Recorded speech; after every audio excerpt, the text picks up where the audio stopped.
Greetings.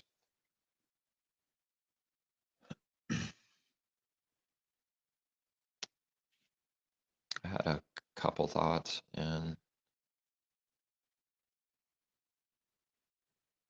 what's the title? I was the in 6 days. Actually, someone mentioned this to me. A good friend mentioned that to me. Something about that recently.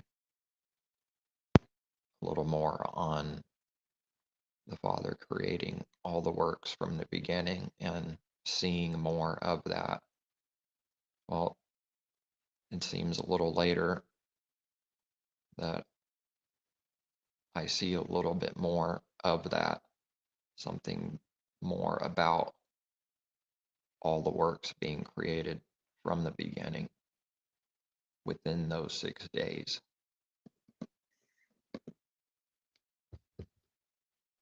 And what was mentioned was, every thought, every intention, every all good, evil, everything, every evil thing, every possible thought and situation created from the beginning. And I was thinking, what is it? And I do need to see more on it myself, as I'm also asking that question myself on what is it that he did, that the Father did his own works for 6 days and then he rested from his works. Because we read the command for the Sabbath to the people through his word, to command one of his commandments to keep in 6 days you shall do all your work. Is that not a command? And then on the seventh day, rest. But the command before that is, he is saying also, for in 6 days you will do all your work.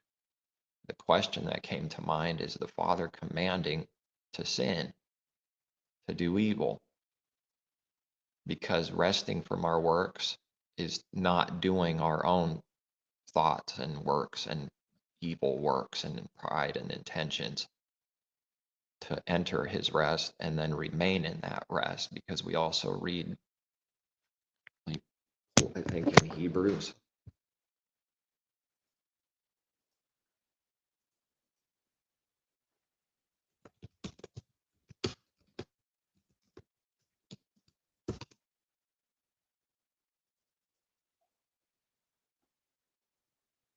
or Hebrews 4:9. Pull up another tab here.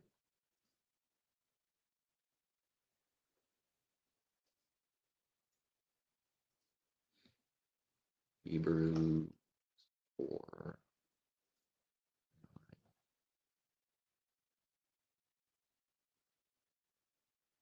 Okay. This thing over.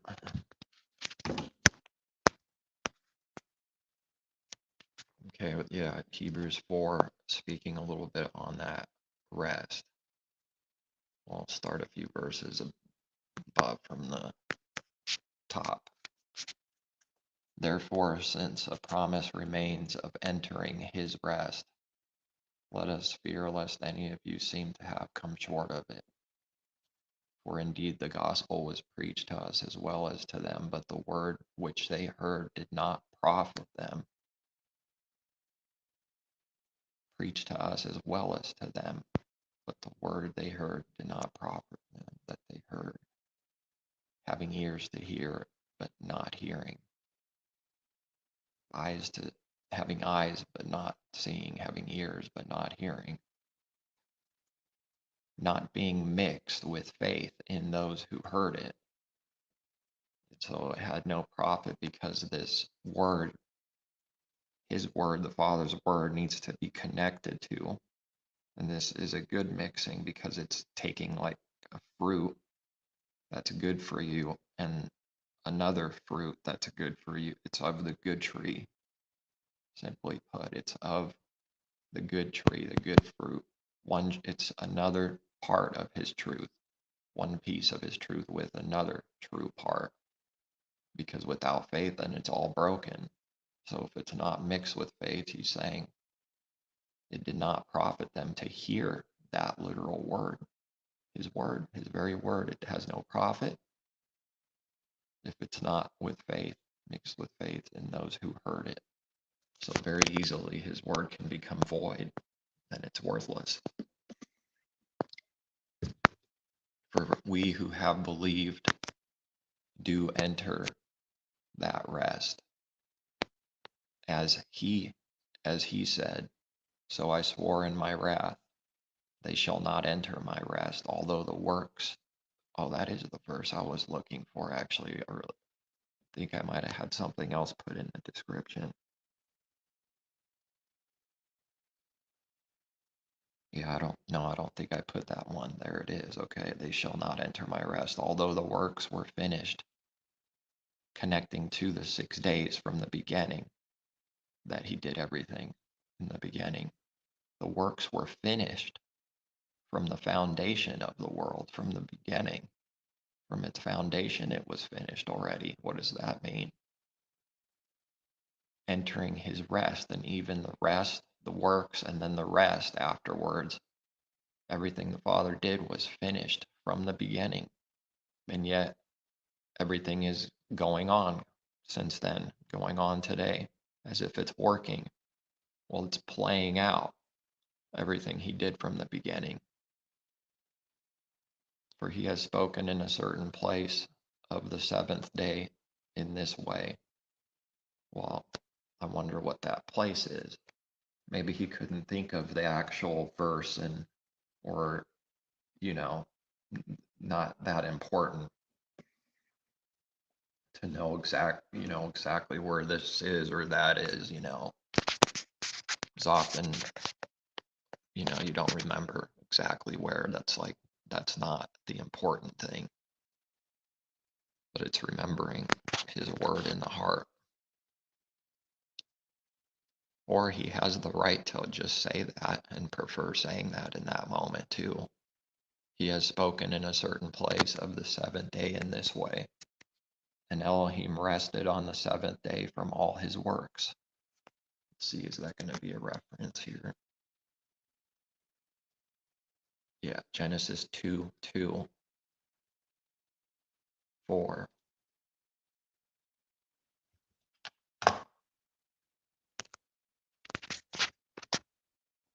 The Father is rest. He is the light, the true light that he gave to Messiah to be the true light. And again, in this place, they shall not enter my rest. A different place here now, Psalm 95:11 reference, or at least that verse is there. Since therefore it remains that some must enter it. Must looks like is added there. Since therefore it remains that some enter it.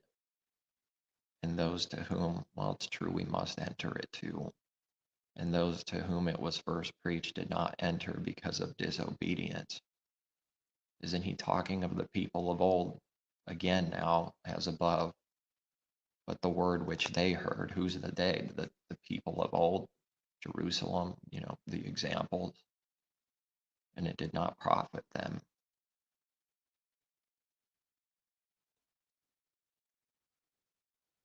And those to whom it was preached first preached did not enter because of obedience. They never entered his actual rest.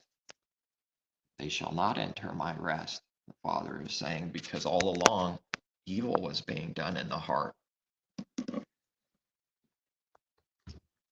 And again, he designates because of disobedience, and he designates a certain day, saying in David, today, after such a long time, as it has been said, today, if you will hear his voice, do not harden your hearts. Psalm 95, for if Joshua had given them rest, then he would not afterward have spoken of another day. So now he's confirming that they indeed did not enter his actual rest, confirming that. because using a different scripture, speaking of another day, if the rest that was spoken of back then for the Israel, if they didn't enter that true rest, then why do we read of rest to come, speaking of another day to come, if they truly entered it? It wouldn't make any sense.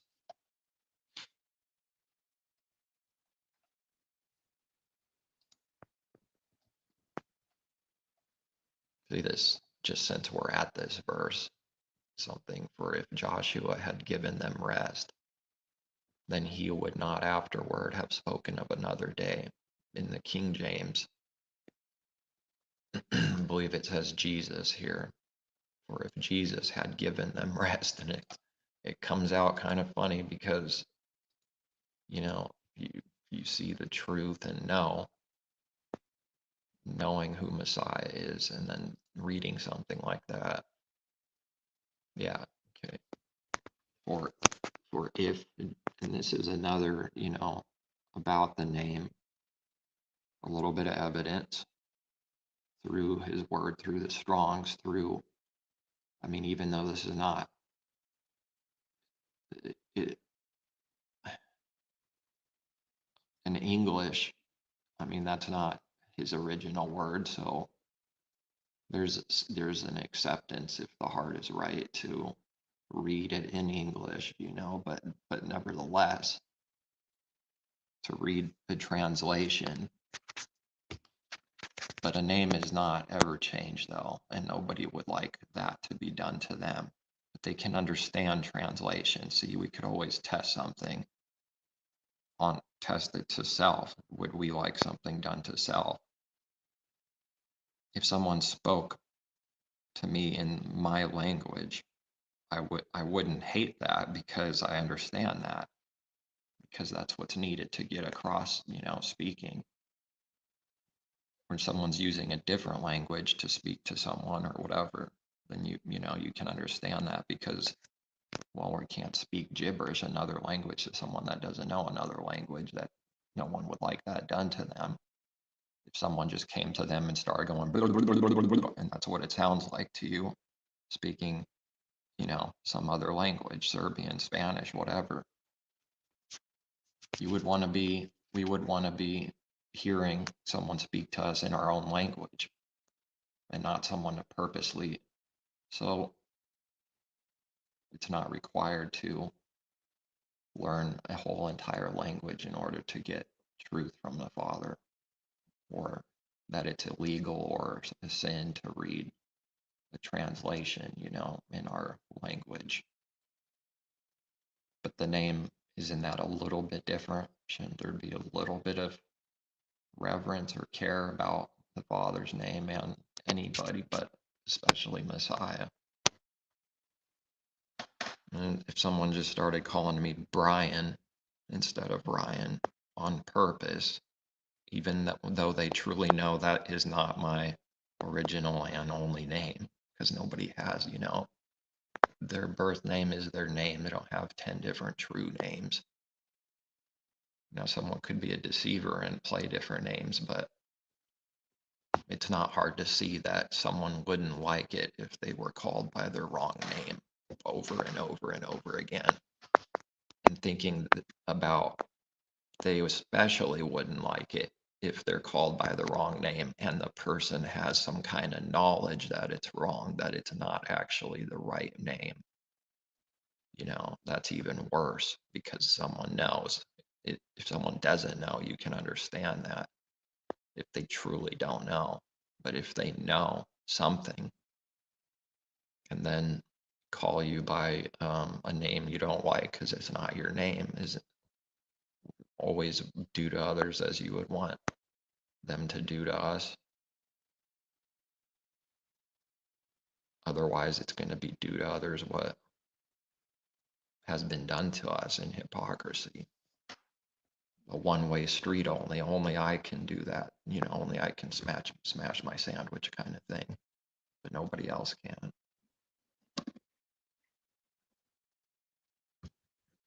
So that test works on names. See, there's an understanding for the translation, though.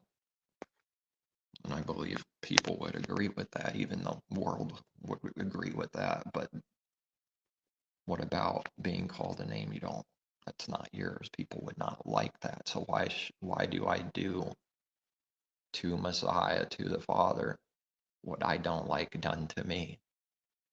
That's the test. But here we have, for Jesus had given them rest, then would he not afterward have spoken of another day? And Messiah is our rest, to rest in him, believing in him. It's truly the Father's rest, but it's all through Messiah and resting in him. And it's kind of funny because it's implying that Messiah did not give them rest if he had given them rest. But of course, it's not, Messiah here, but a little bit of evidence that Messiah had the same name as Joshua, that in, the Joshua from Scripture. We look at this and we see Jesus here. Jesus, the Greek, Jesus, or however that's pronounced. And this is speaking about Joshua, not Messiah. Of course, it's not speaking about Messiah here. Root word, origin, Hebrew, and there's Messiah's name. The root word, Messiah's, it's the same name as Joshua.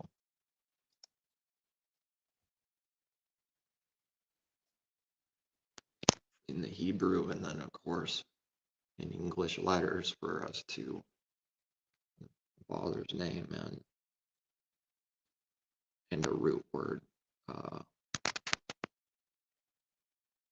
Not remembering what that one is, but there it is. Joshua, as it says here, Yehovah is salvation.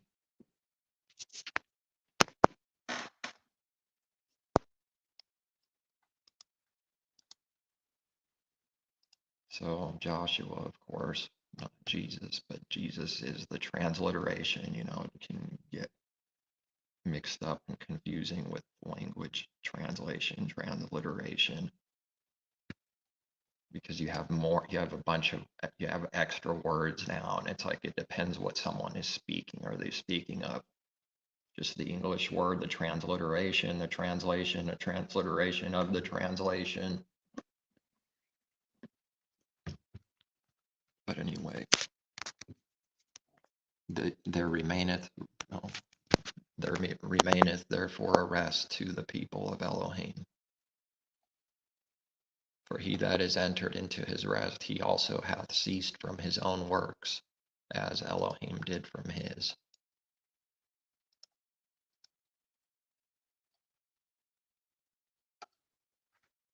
He who has entered his rest has himself also ceased from his works, as Elohim did from his. Let us therefore be diligent to enter that rest, lest anyone fall according to the same example of disobedience. For the word of Elohim is living and powerful and sharper than any two-edged sword, piercing even to the division of soul and spirit, and of joints and marrow, and is a discerner of the thoughts and intents of the heart. And there is no creature hidden from his sight, but all things are naked and open to his eyes, to whom we must give account. And Messiah is that high priest, that we have a great high priest who has passed through the heavens. Yehoshua, the son of Elohim, let us hold fast our confession.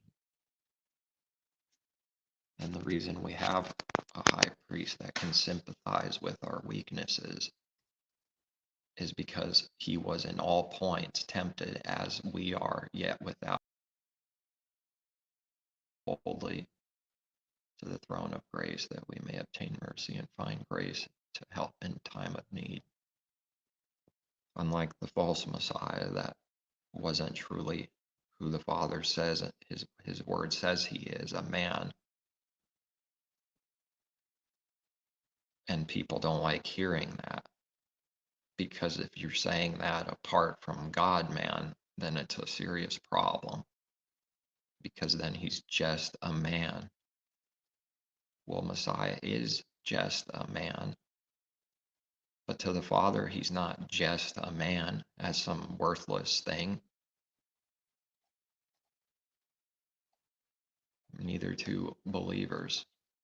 The first man to hear the Father's word and keep it, to learn it, to grow in it, to be perfected and keep it, and yet tempted in every way. And through Messiah, the Father has done and created all things through Messiah. Salvation itself through Messiah. Without Messiah, there's nothing. Without the Father, there's nothing. We read that teaching that Messiah taught. Cannot have only Messiah or only the Father, but both, because everything is one with the Father. He is one with him. It's abomination to be otherwise, because the Father is love. There's no separating them. Unlike Moses now, who received the word and yet didn't receive it. But what word did Moses receive? He received from hearing the voice and then even writing it down, writing the very words of Elohim down. Must that be powerful? That must be something. Someone would say, man, I would love that to happen, if it was me. Not that that wouldn't be an amazing thing, but what is the heart seeking? What is the heart really seeking? Is it just about that image? Just about that happening, and then what's the next thought? Well, if that were to happen to me, then what could I do with that? I could show it off, right? I could say, look at what happened with me, and then start getting more and more corrupt, and maybe use that to sell something. Say how powerful you are, and it becomes all about self. So then, even as Messiah is given so much truth and knowledge, growing up, learning, given so much, that would be a temptation to do what everyone else is doing. What people do with what they have, whatever they think they have, and use it for self-gain in some kind of way, profit deceitfully, of course, lying doctrines left and right about who Messiah is, about who the Father is, constantly teaching and confirming, reconfirming a lie over and over and over again till it becomes standard. It's just standard that such and such is this doctrine, and in the church world, or even the world has heard something so many times, that's the truth. That's what they say and believe. It's so common that Messiah is the creator and God, that if someone were to hear that, it would be like, yeah. I mean, it's just right. There's no problem with that at all. Now, there are some people that will say out there, especially certain other religion or religions, that, Messiah is not God, the creator. They would be right in saying that, but, well, I'll not even go there with another entire religion. And they say some right things about Messiah as far as being a man and a teacher and good. And of course, Messiah says, why do you call me good? There's no one that's good except Elohim. But nevertheless, he is the Father's good. And in that way, yes, he is good. He was made good by the Father. It's his goodness. So it's a pure selfless good that can be called good. If it's a selfish good, then that's evil because it's coming from self, about self.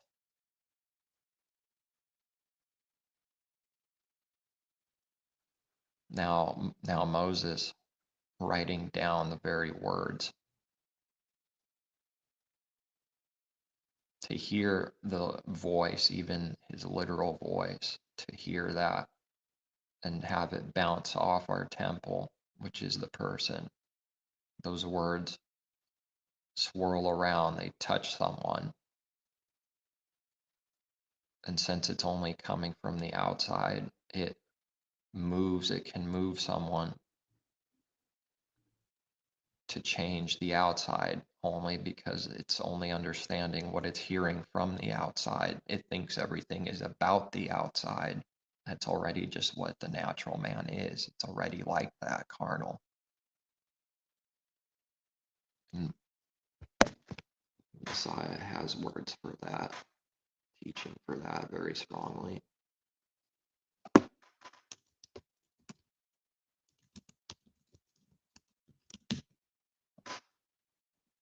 And it's a woe.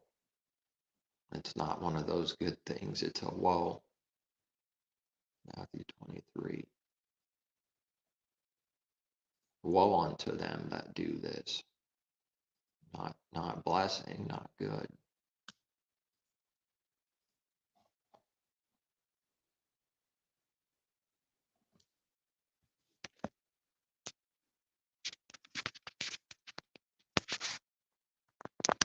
Blind guides who strain out a gnat and swallow a camel. Woe to you, scribes and Pharisees, hypocrites, for you to cleanse the outside of the cup and dish. Such a big everything connected to this. But inside they are full of extortion and self-indulgence. Blind Pharisee, first cleanse the inside of the cup and dish, that the outside of them may be clean also. If the inside is being cleaned and clean, then the outside will be clean. The inside being so much bigger, so much more important. The outside it'll be what it needs to be. It'll follow suit.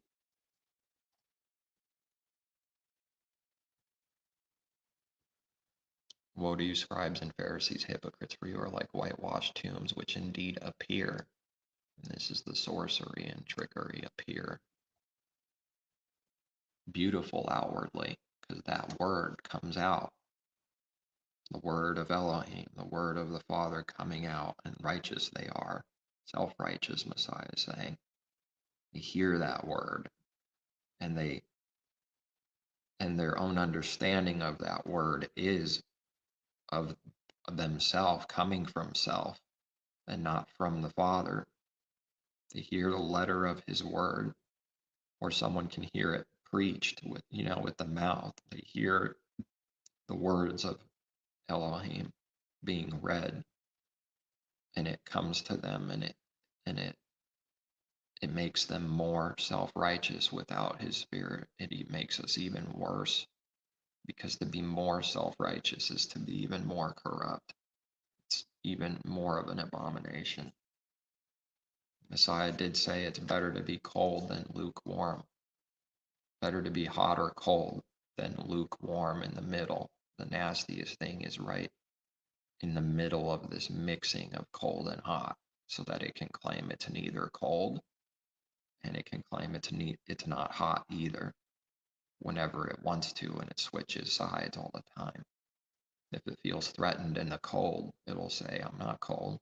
If it's threatened in the hot, someone's claiming it's hot, I'm not hot, because it's in the middle. It thinks to itself, I'm neither, but I'm both at the same time. Neither and both at the same time. Isn't that a contradiction in the heart? Indeed appear beautiful outwardly, but inside are full of dead men's bones and all uncleanness. All uncleanness. Messiah said to his disciples, which is for us also, you are clean, you're cleansed, you are clean. Just your feet need washing, but your body is clean. And what's he saying? You're clean. These are the clean that are cleansed, because that's what he does. The clean enter the ark, but we of ourselves are unclean, but he cleans us.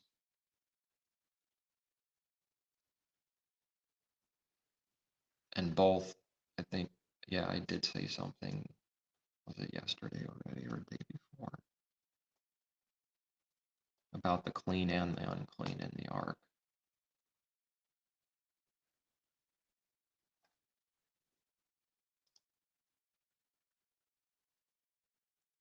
It's not good enough. It's not the understanding to be clean on the outside. This the Father hates, when that's the only intention, to look clean on purpose on the outside. It's better to be cold than to appear like a righteous person. It's better to just appear unrighteous than to purposely appear righteous and get worse and worse inside in the heart. Even so, you outwardly appear righteous to men, but inside you are full of hypocrisy and lawlessness.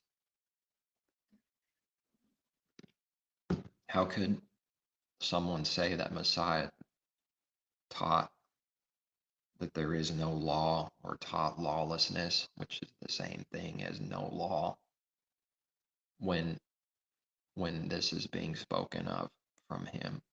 That's something very important, calling them hypocrites because of lawlessness, appearing righteous, but not actually having any righteousness getting done from inside. No righteousness being done. Then it's hypocrisy, and it's lawlessness that leads to hypocrisy, sin, which is lawlessness. And then that makes us a hypocrite then, through sin and lawlessness. But it's a simple understanding, though, to when it's rightly divided, each truth is a simple thing, really, to rightly divide the natural carnal law, the letter of his word, from the spiritual law, and see that there's a difference.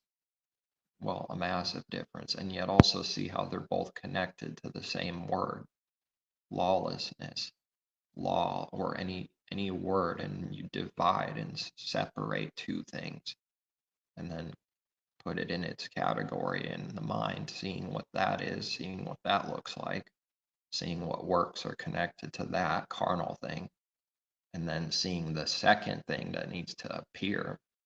He just gives it, it just appears.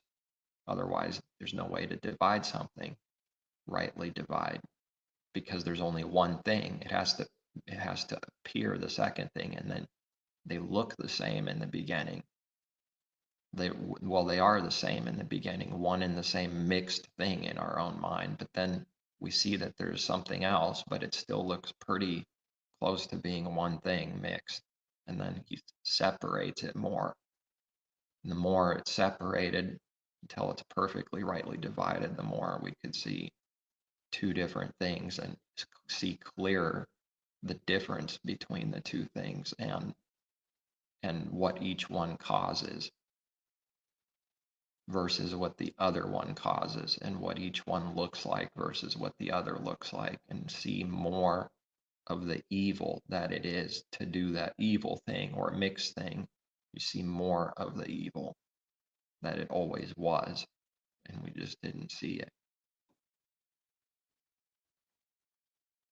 Woe to you, scribes and Pharisees, hypocrites, because you build the tombs of the prophets and adorn the monuments of the righteous. Now, Messiah is using this word here, righteous, as what people call themselves, what they think of someone. Someone's called righteous, but he's not saying they're actually righteous. He's saying the opposite.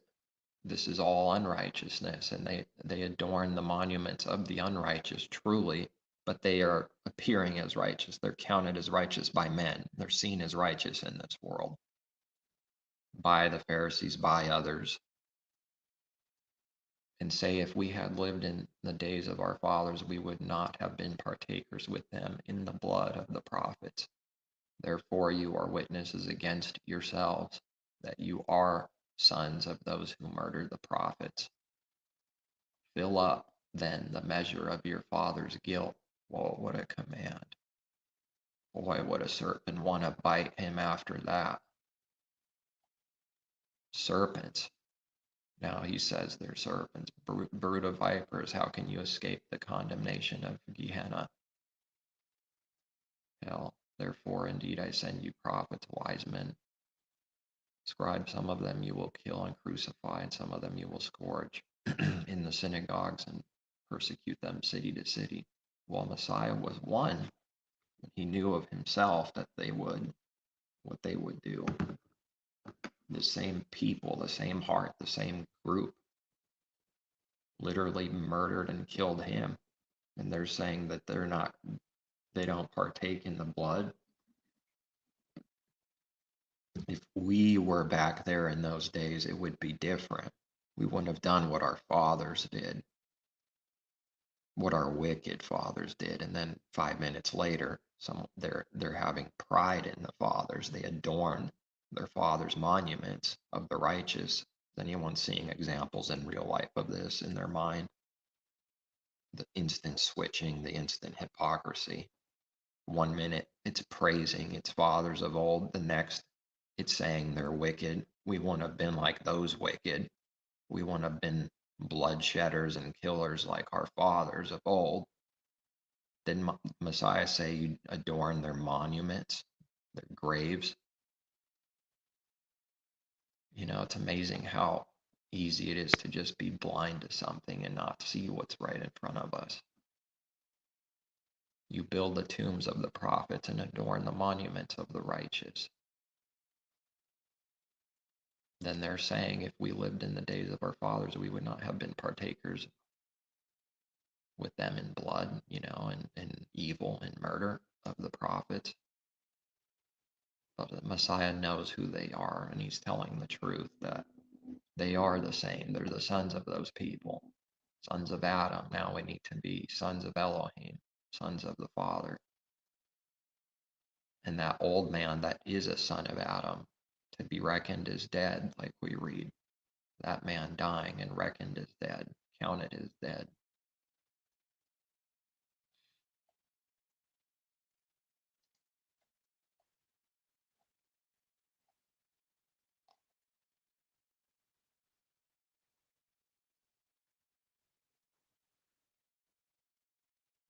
Now in Ecclesiastes 3:11 now, the same chapter where we read a time to hate, a time to love, a time to heal, a time to break down, all these things, a time for everything. And there is everything, there is a season and a time for every purpose under heaven. This is it's an understanding. It's not, there's different things to understand. We're knowing the difference between something being a teaching, meaning a command for us to do in that kind of way, or a teaching that's not literally commanding to do what it's saying, because that's not the point. A time to be born, a time to die, a time to plant, a time to pluck what is planted, a time to kill, a time to heal. Does that mean it's time to kill for us? Let me see, what time do I have here? 12:23. Okay, it's time to kill. No. But these things happen anyways. They've already happened while being blind in the old dead man before belief. It was already done. It's been done by everyone. It was a time to kill, a time to do evil. Many times, all these contrasts. Without evil, we would have none of this, no contrast to learn or see the difference. We wouldn't know what time to dance is, because there's no contrast to time to mourn, weep, time to laugh, time to gain, time to lose, time to keep, a time to throw away, to tear, to sow, a time to keep silence, a time to speak, which is one of the big things of finding out when to speak and when not to speak. To just trust in him that he will give the words, or that he'll keep our mouth shut, help us keep our mouth shut when it needs to be. And not say many words, because we do read about saying many words out in this world.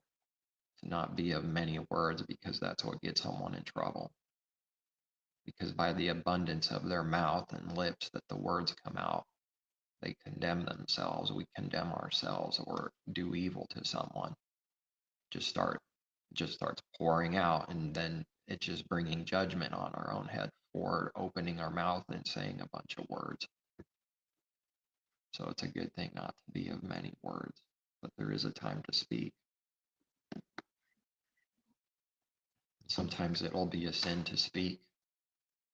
We just have to learn and know when that time is. He has to show us, and then it's a sin if we don't speak. There's times for that, because there's a right time to speak or not speak. Time to love, a time to hate, a time of war, and a time of peace. Well, this whole thing is a war. It is a spiritual war. So there's a lot of time for war, no doubt, because much of what we read in his word, it's war. If you see it, looking at it, what is it on a grand scale? What is the whole thing? It's war. But there's a time for peace too. But it's a war, it's a battle out there in this world. We have to be prepared for battle every day, or else we'll be taken advantage of, because he doesn't have a shield on. I think I'm going to stick an arrow in his chest. Let me get some more water here.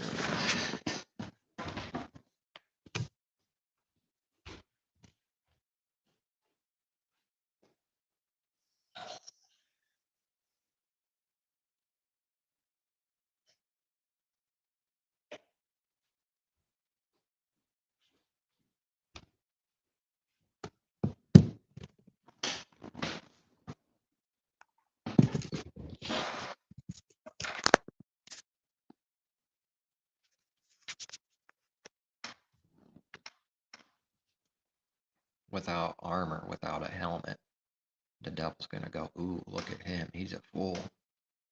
I'll make him pay for being a fool. He's got no helmet on, he's got no armor.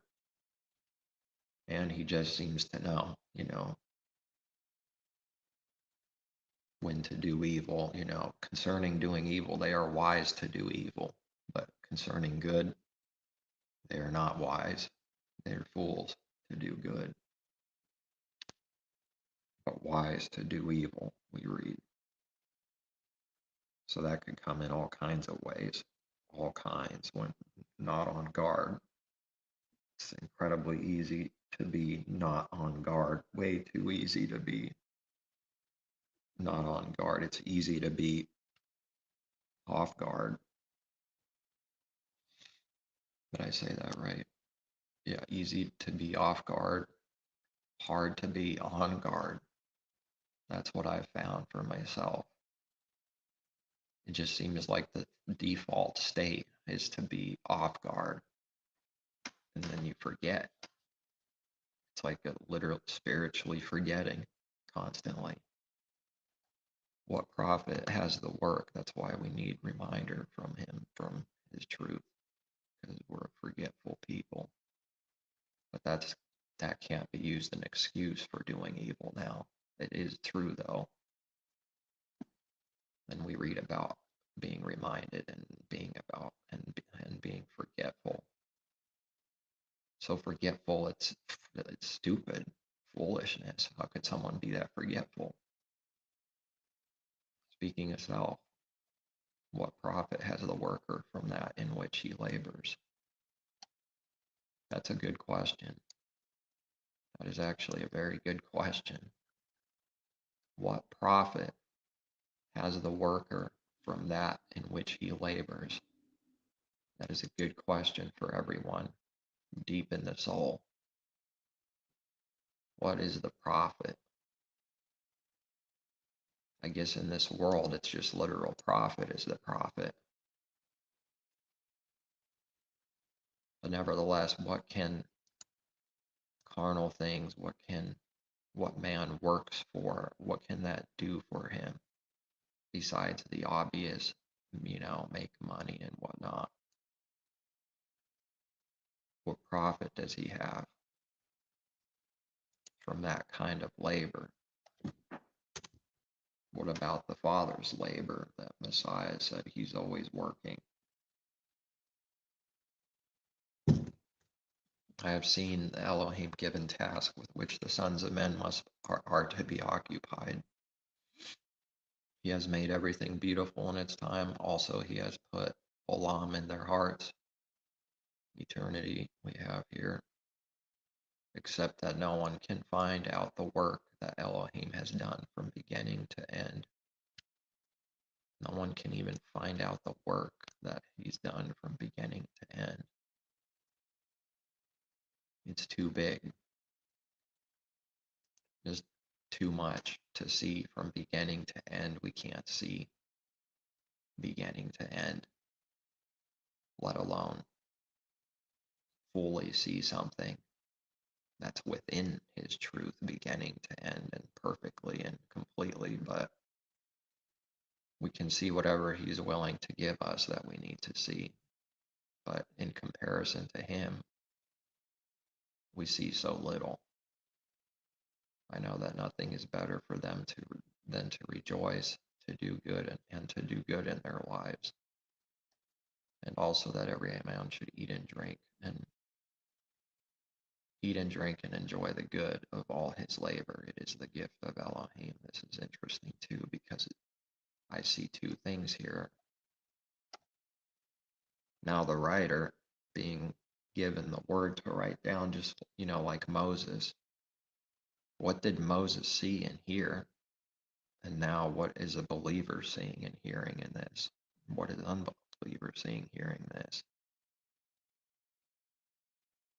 What profit has the worker from that in which he labors? Well, that every man should eat and drink and enjoy the good of all his labor. Eat and drink and be merry, for tomorrow we die.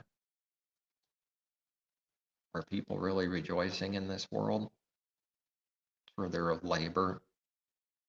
Or is it more like a cursing, bitterness and anger and hatred against, everyone that's telling them what to do? Is it a true rejoicing that we see in this world?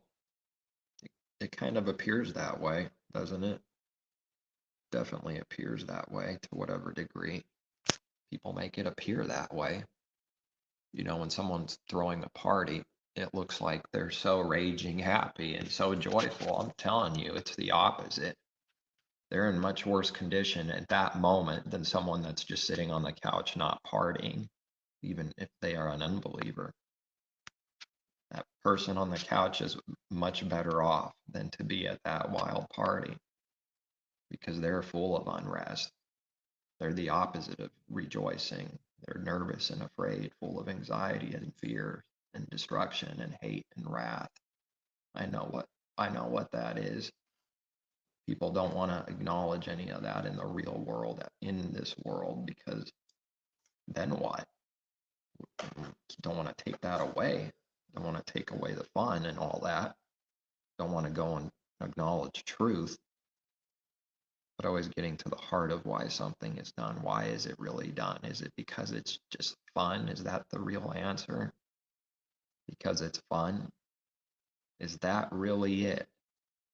I suppose most of the world would say, yes, that's really it. That would be finished right there, wouldn't it? Gotta live a little. YOLO. You only live once. Gotta live it up a little bit, man. You gotta smile more. You gotta live it up more. What's wrong with you, man? What's wrong, man? Are you always this down? You're a downer, man. Is it sure that it's not talking about itself?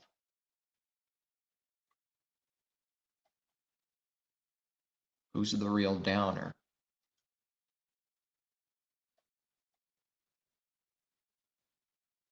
I know that whatever Elohim does, it shall be forever. Is that Olam too?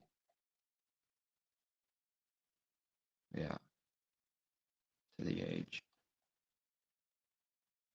When it's the context of the Father doing something, then that adds meaning to the word that has to do with time, age. It does modify it. It's like a different shade of time, but even then, the word by itself does not mean literal forever unending time.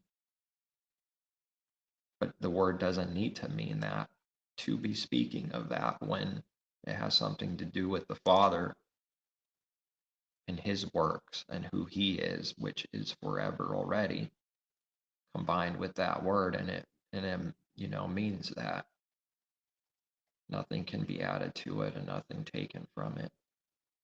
Why fight it then? To learn not to fight it. Nothing can be added to it, nothing taken from it. Elohim does it, that men should fear before him. That which is has already been.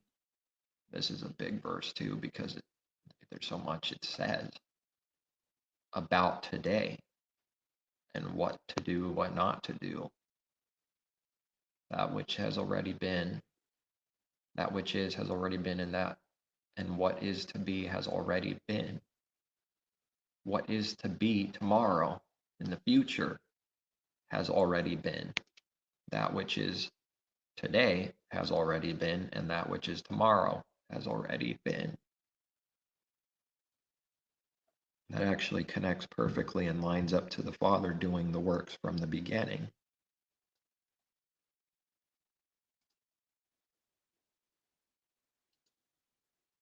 Where was that? I must have clicked off of that tab. We read it though, that all the works done for the 6 days, everything that the Father did and created, done from the beginning. That's how this is also true, because it's a prophecy that becomes true, that became true, and now it's always true because he already did all the thoughts, all the work, everything that a man could do. He did from the beginning already in those 6 days.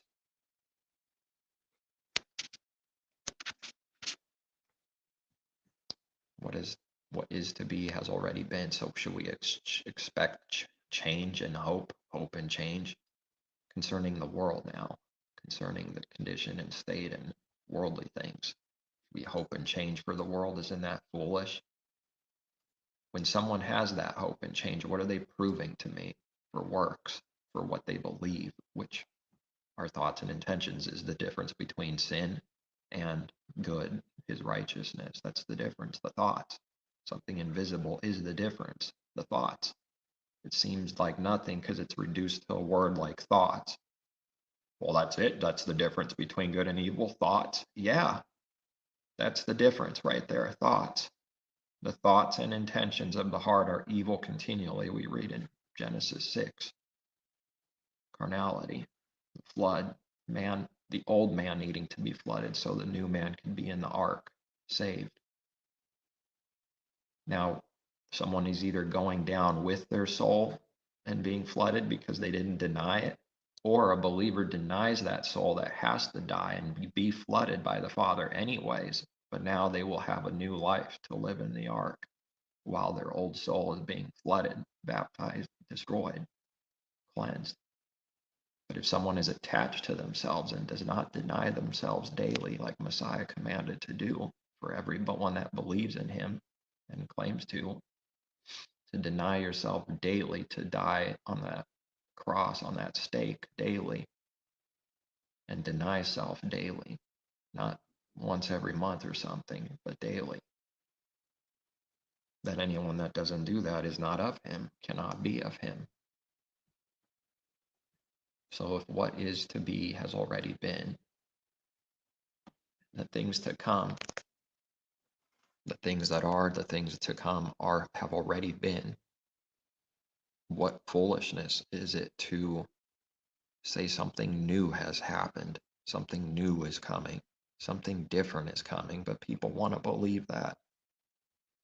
There are good things that are new for us to hope for to come by believing in him, that he will give us more of those things. concerning his things. But of this world, though, there's nothing new. To hope in that is to die with that. To hope and be attached to the world is to go the way of the world. So whatever's happening to the world, it's to go down with the sinking ship. The world's already sinking. It's always sinking. It's always being destroyed, and it's in destruction, and it's going into destruction. So why be attached to it?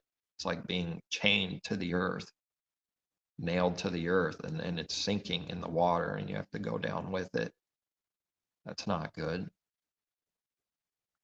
And it's like a man in pride with a flag I see on a little island, and he's chained to the earth, nailed down somehow with chains to the earth, and he can't get out. His feet are stuck to the earth, and this island, this ship, is sinking like the Titanic slowly. It's breaking, it's sinking, and he's waving a flag, screaming his head off. Oh, hope and change! Oh, feminism, blah, blah, blah, all our problems, abortion,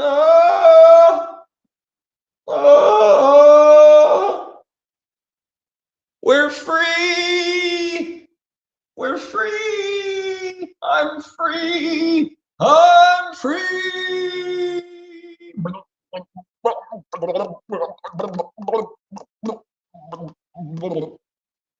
That's not a good picture. And he's drowning because he's free, because he's attached to the world that's sinking always. We read the world is coming to nothing. That's what's going to happen then of the one attached to it. It's coming to nothing. It's going the way of the earth, the way of death. I think we read that somewhere about going the way of the earth. Basically dying. So we need to be dying to the old man so that we can live, or else we're stuck with our own selves going down the sinking ship.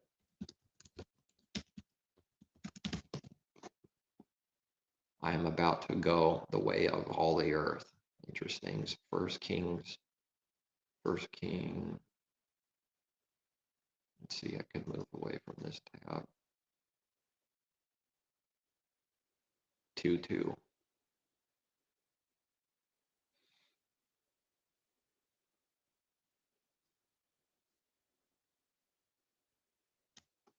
Oh, this is about David. That's right. Now the days of David drew near that he should die, and he charged Solomon his son, saying, I go the way of all the earth. Be strong, therefore, and prove yourself a man. I can picture it in my mind, someone that's been corrupt all their life. And they're dying and they're old, whatever. And they still hold on to that pride. They say in pride, I go the way of all the earth. I've been a righteous man, and you need to continue my generation and my legacy. Remember my legacy. Always remember me. See, there's a connection to that pride in the old man that literally has to tear away from ourselves, and it'll feel like dying because it's so a part of self. It was self, and all that pride needs to be stripped away and die. Keep the charge of Yehovah, your Elohim, to walk in his ways, to keep his statutes. See, this is very strong to me all the time. Because a wicked man knows and makes himself sound just like the righteous in what they say and what they make themselves look like. Messiah said so. You make yourself look clean on the outside, beautiful on the outside. What does that look like in real life? What does that picture look like? A clean temple. Like David. Just like David. King David. He's saying the very words of Elohim. Did he do it himself? Did he really do any of it himself in his heart? How could he when Messiah was the firstborn from the dead? Wasn't David dead spiritually?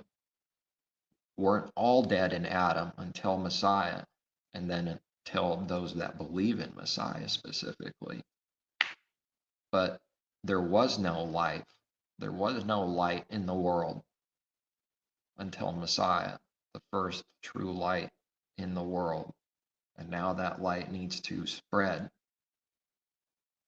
through belief, through the truth, the message. And it will spread one day, but it's got to be a certain way until then. It's got to be just a few until then. But we have to be doing the works of wanting to do that work anyways in our heart. What do the righteous, the self-righteous do in this world? They make it strongly look like they're doing this, saving hundreds of thousands, millions. They do this for a living, for a dime, but a literal living. They save people and make money off of it. Tons, so many of them. That's the goal.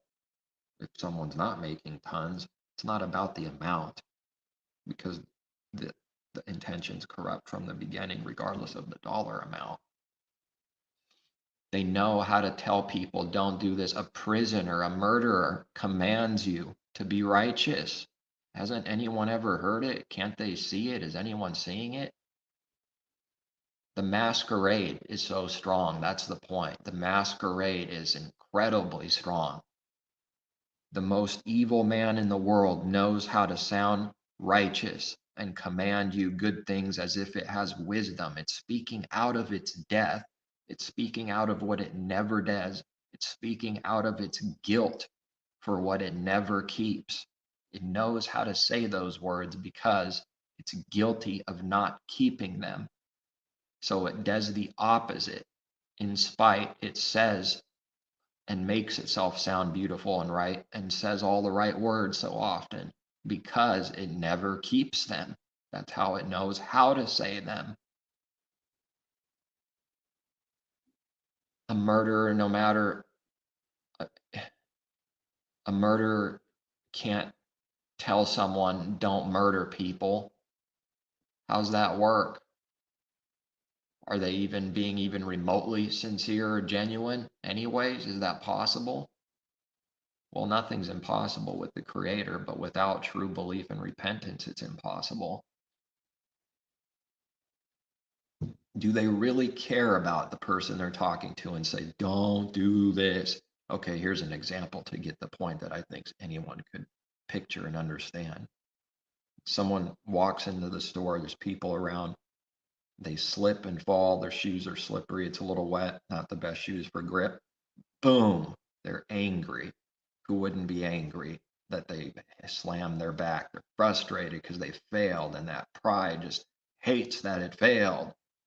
And it unleashes the beast, and it says, everyone, hey everyone, don't wear these shoes, don't ever wear these shoes. It's like a carnal command. It's talking to itself. I have been guilty of doing that same work in the heart, the same kind of thing. And it's no good, because it doesn't, can you picture in that moment when doing that, in that situation, does it care about everyone else? Is it really why it's saying, don't wear these shoes, everybody? Or when someone's getting arrested for claiming to say, are you white? Are you white? Oh man, I saw this thing of some woman, Christian, they boast that they're Christians and stuff like that all the time. I'm a Christian. That might have been a different one, but they're being handcuffed and they're saying, I'm a Christian. Well, that's not going to save you, because we're judged by our works. Just saying that is not going to save someone. We're judged by our works. And the other religion, they ended up saying they don't want to press charges, and the cops were disappointed because they said so. You should go to prison for a day, for whatever. But if it were up to me, you would go to prison overnight. The cop said something like that, but they didn't press charges, the other group. So she literally got off from, being taken in. Is she even remotely thankful afterwards? No, not at all. She keeps running her mouth and doesn't know how to stop talking. She starts pointing at the cops and says, you You, you're no good. I don't like you. You're no good. I don't like you. You're okay. You're okay. And she's the judge of all the earth. She's telling everyone who's right, who's righteous, who's not righteous, who's good, who's not good. Why? Because of her guilt, because it's her folly being poured out. Because she's guilty of everything she's saying and doing right now. She needs to become the judge because she's being judged by the Almighty as guilty for doing what she did. So now it starts telling other people to do that or don't do that, what it is guilty of. It speaks out of guilt. It's incredible. It's frightening because it's frightening blind. It tells other people not to wear these shoes because that's what it did. It slipped. It didn't obey that. It's guilty of that. Now it's blaming, yes, it is. It's blaming everyone else for slipping on the floor and commanding them through a deceitful, sly command not to wear these shoes. It's blaming everyone else. It has to. It can't blame itself in its heart. It could act like it, but not do it in its heart. Can't blame itself in the heart. That's impossible. That's denying self. Nobody denies themselves in this world. Nobody without Messiah's Spirit, the Father's Spirit, denies themselves in this world. No one. Nor can they, no matter how hard they try. They can't try genuinely. That's why it's no matter how hard they try, because a man cannot genuinely want to try that. It can't want to try that, going all the way to the beginning of where it starts. Why can't it want to try that? Because there's no righteousness in self, because it's full of pride, because there's no life, there's no light, there's no spirit of the Father, there's no good. It's just itself, masquerading and acting and pretending. The definition of hypocrite, when looking up the word in Strong's here in the New Testament, is a stage actor. So how often, that could be done 1,000 different ways. That a couple examples, it could be done in anything. So it's not the example itself or what it's about. It's the same work in the heart, doing it 1,000 different ways. And everybody only wants to look at the outside, what it's literally about in that moment. It's not about that. It's about what the heart's doing. It's the same work. So commanding to not do something out of spite, out of guilt of being guilty for itself, whether it's the shoes or someone about to get arrested, it's speaking out of its own guilt. How does someone not do that? How does someone speak the truth that's not speaking out of its own guilt and has no truth in them? That is a frightening thought, that the delusion is that strong. Nobody believes it is because they don't want to. It goes back to not even wanting to believe.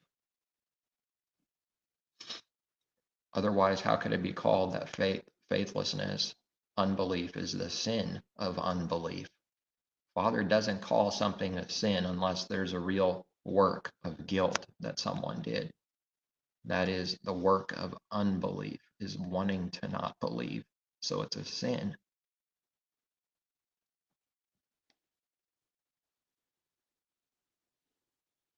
Now we should keep this word for what it means. But seeing that David, being a man of war, carnal warfare, when we read the warfare, our warfare is not carnal, our weapons are not carnal. David's weapons were carnal, which is common, which is this world. That's everyone. It doesn't mean someone's literally picking up a literal weapon to kill someone everywhere. But what is happening in the heart is the carnal warfare. It is guilty of murder in the heart, even if it didn't kill anyone literally. That's the truth. Every sin is in the heart. walk in his ways, to keep his statutes, his commandments, his judgments, his testimonies, as it is written in the law of Moses, that you may prosper in all that you do and wherever you turn. We keep these things, then the prospering comes to as a promise. But it's interesting also the law of Moses. The law of Moses, a man, there's fault in it. I see fault in it. It's supposed to be like that. The Father doesn't do any accident. It's the law of Moses, yet it's the Father's law, yet it's the law of a man. It's both at the same time, because a sword is two sides. It's a sword. It's got two edges that are separate, different, but it's on the same sword. That's why his word is a sword, sharper than any two-edged sword. But it's both at the same time, and it needs to be rightly divided. Otherwise, it's the tree of the knowledge of good and evil mixed with no dividing of the two. So an unrighteous man, even killing, believes that he's doing the Father's will at all times. How scary delusional is that? He believes that all the things of the carnal, worldly, that's what it's all about, to fulfill his word which he spoke concerning me. It's all about self, really. It's all about these kingdoms, these things happening in this world. That's what you see when you go out in the world. People are talking about this world, their jobs, their whatever. Excited for this, that, whatever. This world, these kingdoms, that's it. Nothing else. Well, duh, someone would say. Yeah, duh. That's why it's drowning, because it's all about itself. That's why a flood came.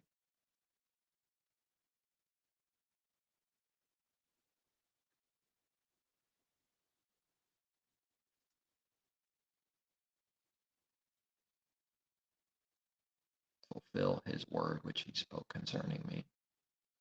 If your sons take heed to their way, to walk before me in truth with all their heart and with all their soul, he said, you shall not lack a man on the throne of Israel. Well, Messiah is on that throne now, isn't he? Not of Jerusalem, not of old Jerusalem, not of the kingdoms of this world, but a different kind of throne, a heavenly kingdom, the true king in a true kingdom. They were expecting another David to come through Messiah, someone that would go to war and shed the Romans' blood, literally. They were expecting that. Freedom was coming soon. Isn't that what this world is believing in falsely constantly? It's not doing anything for their soul, and it's not doing any good for their soul. Shouldn't hope in this world. Hope in the next leader, hope in Trump or whatever. And oh, yeah, by the way, that Simpsons show, supposedly it has predicted things way before it happens, and then it happens. What is that? What's going on with that? Is that the devil's lying wonders? Who are those people really? Do they really know with knowledge? Why do those things end up seeming to happen as it shows in the show before? Even long before, sometimes it happens. One of those things is that Trump is president 2024, a while, however long back, it showed that in the show already. Showed that he would be president way before he was president, and a bunch of other things. What is that? I have the strong feeling, and for a long time, I believed he would come back, even after Joe Biden won, that Trump is just going to come back. The beast is coming back. And it probably will be him, the last Trump. These people are not righteous, though. They're not saviors. They're not to be hoping in carnal man in this world, that he's going to make the world great. He's going to make the U.S., if he wins, so be it. If he doesn't, so be it. Just let it be whatever the world takes care of its affairs. Let the dead bury the dead, Messiah said. Let the dead bury the dead. Dead things, well, they'll handle the dead things. The dead things of this world, they'll handle it. They'll do that themselves. There's plenty of people for that. You follow me, he said. You come follow me. Don't worry about the dead things. Don't put those things before Elohim. It's a freedom to not hope in this world. It's a freedom to break free from the need to hope in this world and hoping in man and people, because it's always going to be a disappointment on a good day. Even though at times it's many times it's very deceitful and it can look like something has succeeded and is hopeful. It's a trick. Man doesn't change. Something looks good just so it can trap you and utterly capture you in the end. And it's worse than that thing in the beginning. It's worse than whatever it sold in the beginning. It's way worse than that now. It's better if you never believed in that thing from the beginning. That's how this world works. It sells something to lure you in, and then it builds up that control and then captures you, gets you addicted, and then it takes you, once you relying on it afterwards. It sells something nice that sounds nice, and then it changes. Surprise, we got you. It changes every time. Did you think something was free forever? That freedom is a trick that the world sells. There's nothing free. It doesn't have anything for free. Only the truth can be freely given by those that receive it from the Father freely. That's the only free thing in this world. The only thing that's valuable is free. He doesn't charge for it. And yet nobody wants this free thing. Nobody asks for this free thing that is all his truth. Well, it very much has to do with self needing to be exposed, doesn't it? So there's a reason, there's a false reason, there's bias into not wanting it, because it's very much connected to self. The truth has to expose self. It can't just be for everyone else. To receive the truth is to be self-exposed. And Adam and Eve run to the sticks to hide and cover their sins. So every time someone sins, that's what they do. That's what it's teaching. Whether small or great, when someone sins, they need to cover it. That involves deception and lying. It doesn't involve truth. And even putting on a cover to cover it is a deception. It always involves lying and deception to cover sin, because it's a sin to cover sin. It's not the true covering. It's not the righteous covering. But the devil makes it look just like it.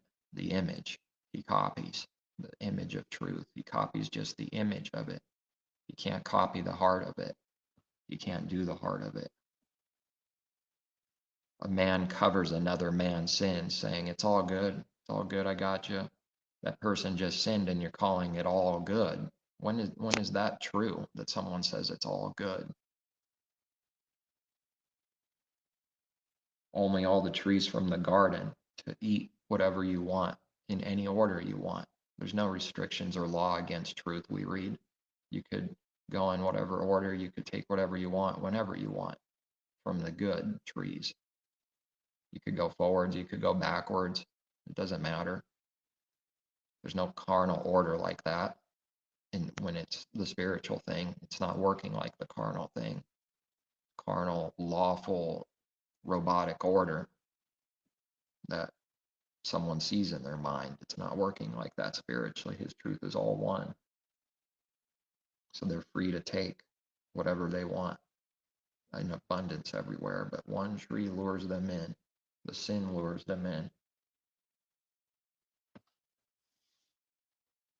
And that's true for every person, because everyone is Adam and Eve first. So then when someone covers someone, they're sinning. They're not doing good to their friend. They're sinning against him and themselves. That's not the same as someone covering someone, with like a robe or something, a cloak, covering someone, like Noah being covered as an example that we have. They walked backwards, they covered him. So which one is it? Is it covering of sins or covering of sins? Is it righteous or wicked, what people are doing when they cover sins? Because they do cover sins. Isn't covering sins righteous? Yes. There is a righteous way. There is the good way. So man believes he's righteous because he covers other people's sins. He's literally sinning and believing he's doing good for sinning, for covering sin. Isn't that's like an infinite circle, just sinning in a circle, going around and around. That's the difference between good and evil. It needs to be given to see the difference between those two things and every other word in his word. That's what it's like for all of it. Which side of the sword is it? But it kind of feels good. It feels right. It seems right in a man's own eyes, in our own eyes, doesn't it, to do the sin? It seems right in our own eyes, apart from the Father's eyes. In our own eyes, it seems right to sin, to cover someone's sin. And how does someone cover their own sin? Well, you could tell a quick lie, get someone to believe something false, steer them in the wrong different direction. So many different ways.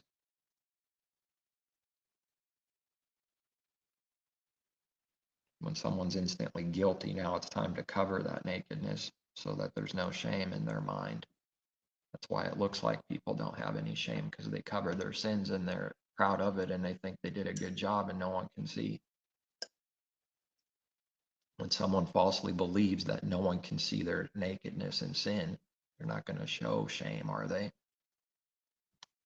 They're going to hide even the shame to try to hide it by covering it. They can't hide the real shame, though. They can't hide the real judgment within them. There's nothing to hide from him. He sees all. He sees through the grave. There's nothing that's hidden before his eyes, like we read. All is open and naked to him in that way. No one can hide.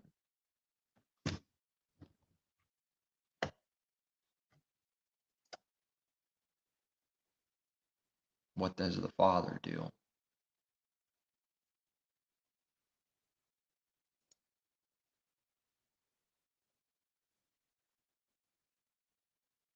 I am Yehovah and there is no other. There is no Elohim besides me. Singular. I will gird you, though you have not known me, that they may know from the rising of the sun to its setting that there is none, zero, besides me. I am Yehovah and there is no other. I form the light and create darkness. I make peace and create calamity, and that word is evil. The root word is meaning evil.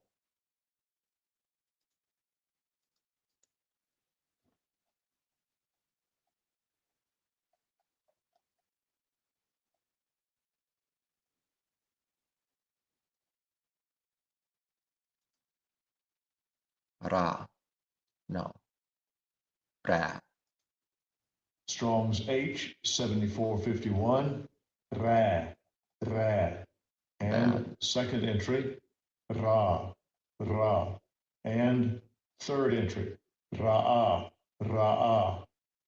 bad, evil, bad, disagreeable, malignant, unpleasant, evil, evil, displeasing, bad, bad, worse than worst, sad, evil, bad.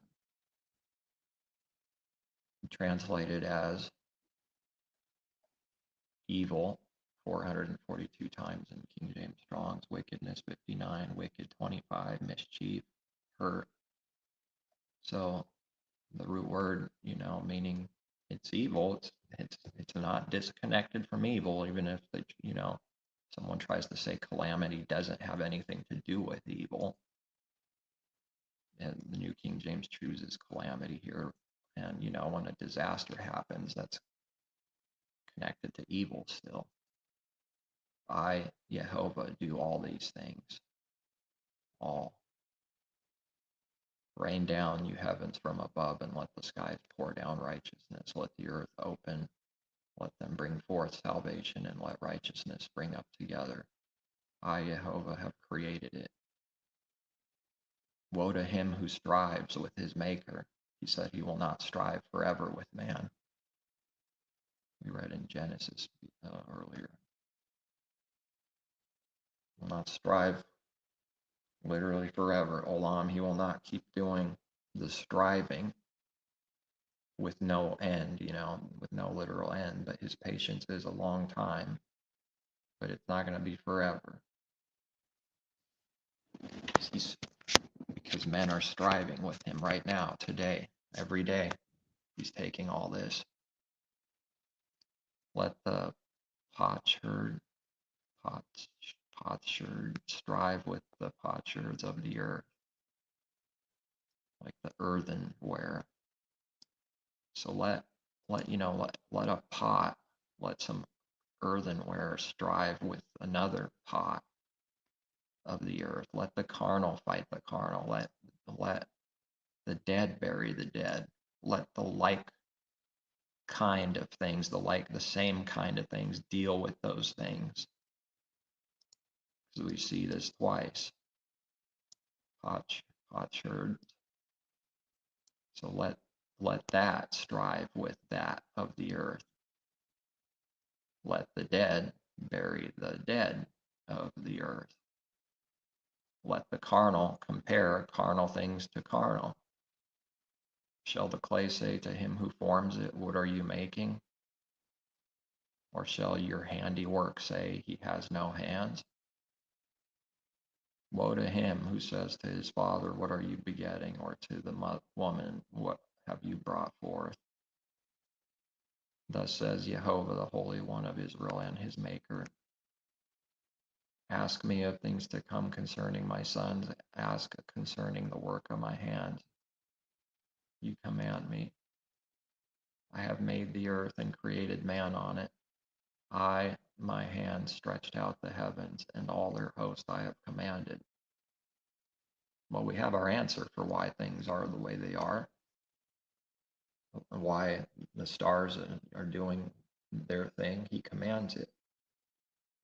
He commanded the animals to go in the ark. He commands the stars and all the host.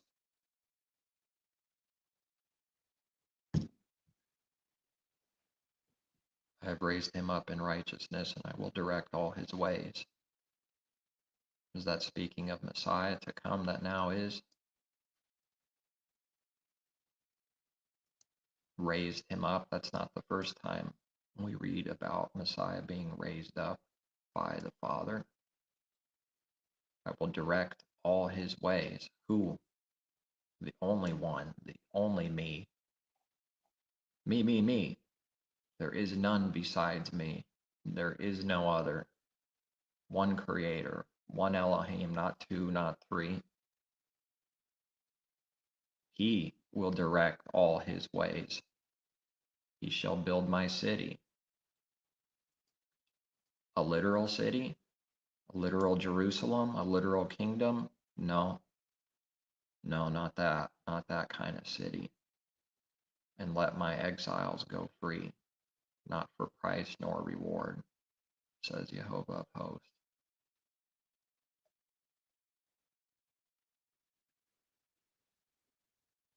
The labor of Egypt and merchandise of Cush and of the Sabaeans, men of stature, shall come over to you, and they shall be yours. They shall walk behind you, they shall come over in chains, then they shall bow down to you. They will make supplication to you, saying, surely Elohim is in you. and there is no other.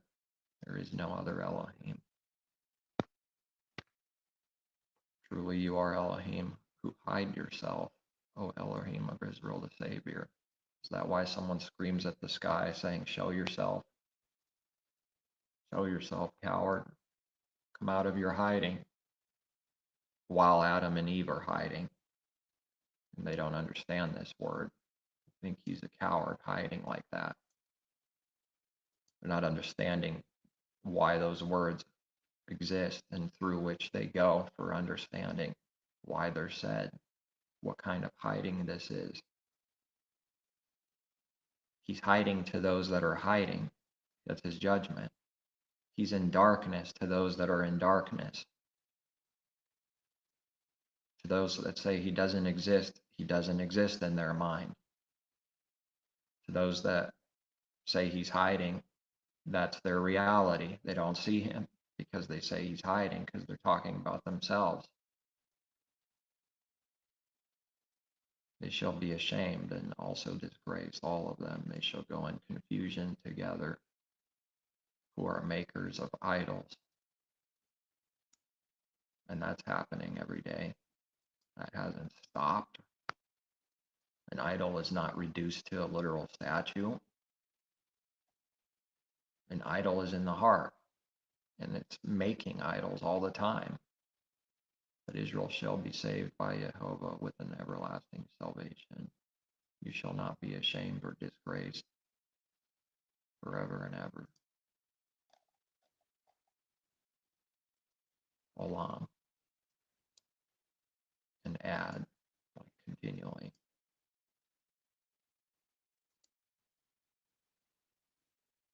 For thus says Yehovah, who created the heavens, who is Elohim, who formed earth and made it, who has established it, who did not create it in vain, who formed it to be inhabited. I am Yehovah, and there is no other.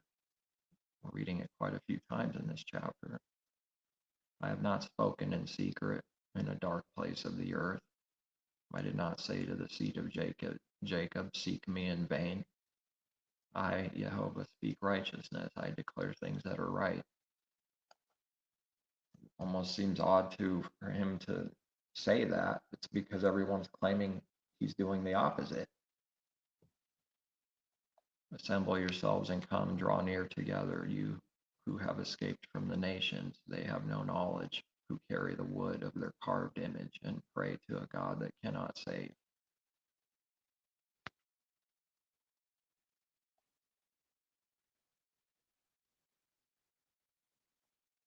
There is no Elohim besides me, a just Elohim and a Savior. There is none besides me. Look to me and be saved, all you ends of the earth, for I am Elohim and there is no other. Sworn by myself, the word has gone out of my mouth in righteousness and shall not return, that to me every knee shall bow, every tongue shall take an oath.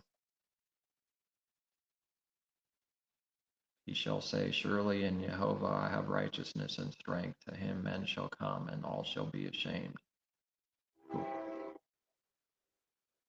who are incensed against him. In Yehovah all the descendants of Israel shall be justified and shall glory.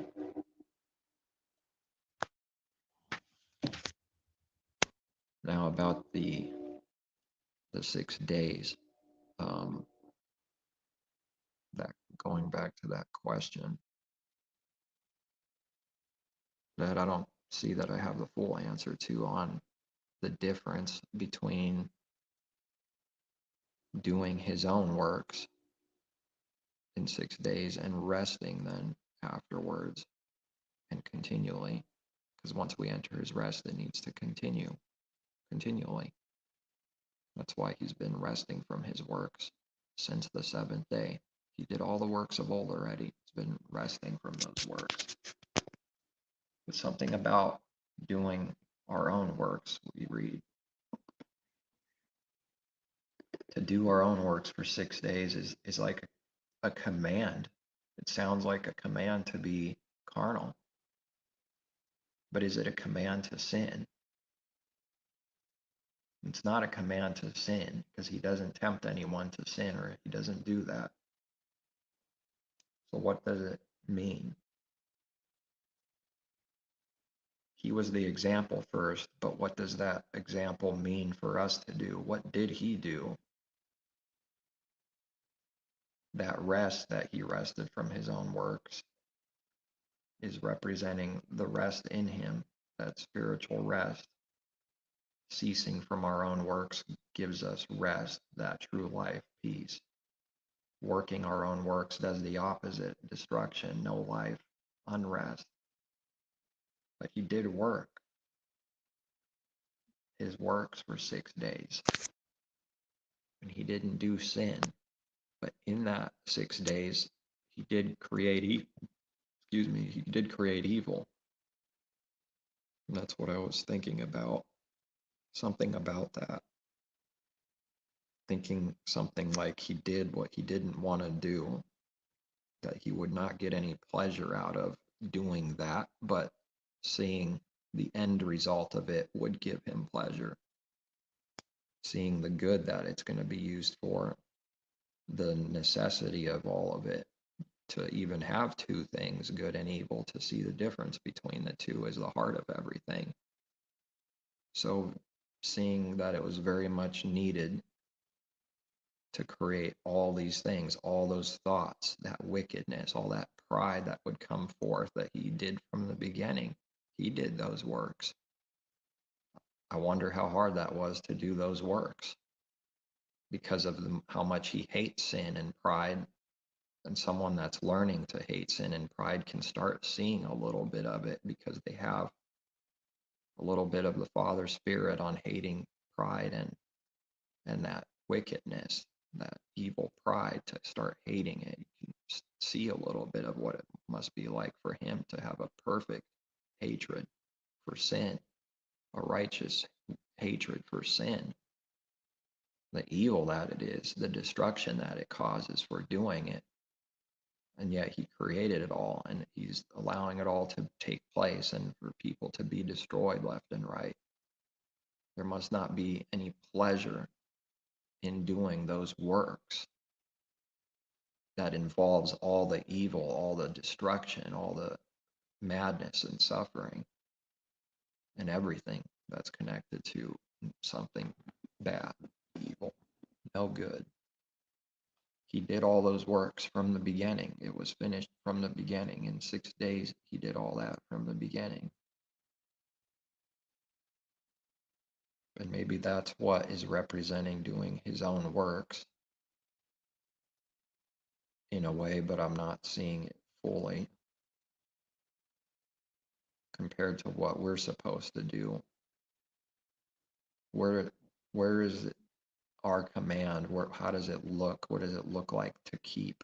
In 6 days you will work, but then on the seventh rest. But once we rest, we're supposed to enter that rest and stay there and not do our own works, which is the 6 days that represent our own works.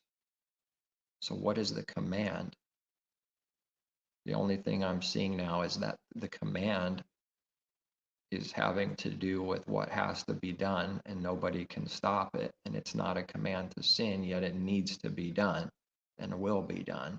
Everybody sins first, and there's no exceptions. Everybody's born and they take the likeness of Adam in sin, in rebellion, and has done every sin, every thought and intention, however many times. All those works were created from the beginning. All those thoughts were created from the beginning. All those possibilities, and the Father seeing each one individually and the nastiness of it, and surely knowing the hatred that everyone would have against him and everything. That must have not been an easy work during those 6 days, involving a bunch of carnality during those 6 days. And then he rested from his works, rested from all that. That's done. It's like, oh, good, that's done with, but it had to be done. So it also has to be true that someone is a sinner and dead in Adam, that has to have committed a lot of sin first in order to receive rest. in order to know the difference between rest and unrest, carnal and spiritual, old man and new. One has to be a sinner first. It's a necessity. And maybe that's how the command is working without sin, meaning not telling an individual person, sin, sin, sin. But nevertheless, the way he works it all out with people, with the devil, with the carnal mind, and what the natural man is, it's like a command to be that. It has to be that first. Otherwise, no one can know what his rest is. Otherwise, he would be a liar. His order would be broken if someone escaped that. It has to be like that for everyone. And indeed it is. There's not a single person that's righteous in this world, nor has ever been righteous. He is right. No one proved the Father to be a liar, said, oh, I'm different, I escaped, I'm not unrighteous. That person's a liar. He who says that he has no sin is a liar, we read. Anybody that says that, I have no sin, in pride saying that, they're a liar. That's not commanding to sin, but it is something true that is just utterly true, even for a believer. That to say that, that's a lie. But he's not commanding to sin by saying anyone that says there's no sin there's no sin in me is a liar. That's not a command to sin, and yet it's absolutely true. As if it is a command, because everyone keeps that so well. Everyone's a sinner.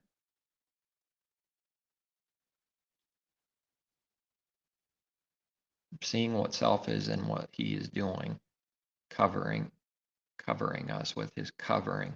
It doesn't change what we really are. We're always that. But then in a way also seeing his covering, a believer is also not called a sinner. But it doesn't mean that they're perfected. It doesn't mean there's no sin. That's not, that's gonna be done. Zero sin in someone. So it's an enmity constantly with all his truth. Someone's gonna think they got you and play the gotcha thing. Are you a sinner? It's a trap. It's a trick question from the devil.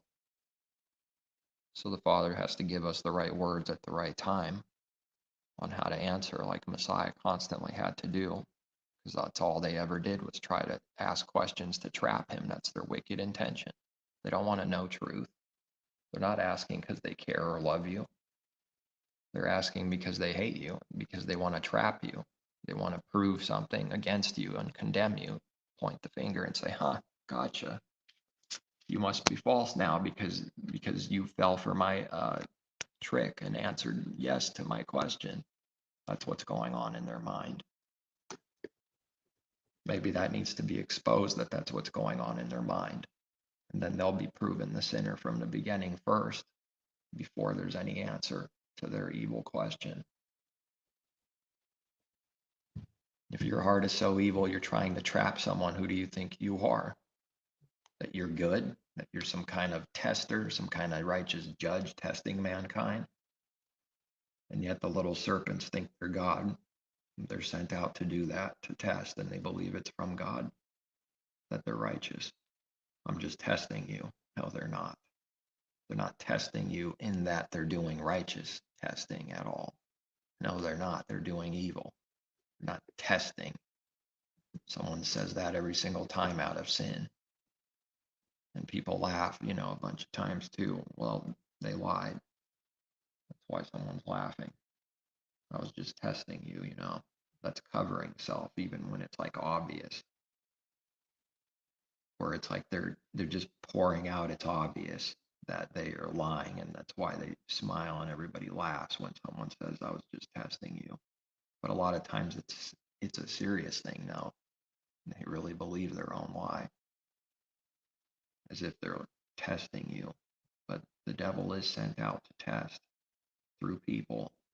People are tested, but they're not doing some kind of command from the Father and doing some righteous testing. That's not what they're doing. It's not why they're doing it in this world.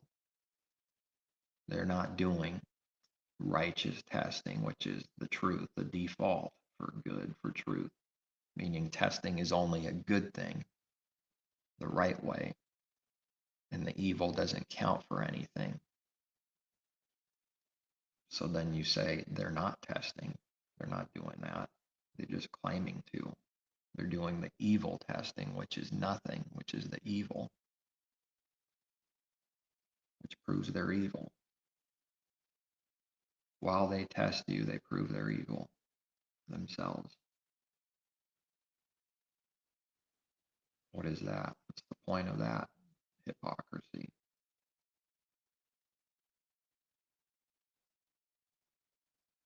I'm sure that there's more to the 6 days and creating all the works from the beginning, but seeing a little bit more something of it, something a little different, new with it.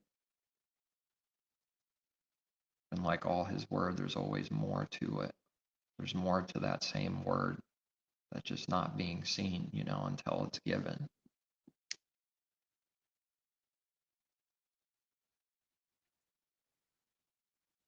That's some serious power. That's some serious knowledge and wisdom. What is that power? It's beyond comprehension. To create everything before it even was created. Every thought, every intention.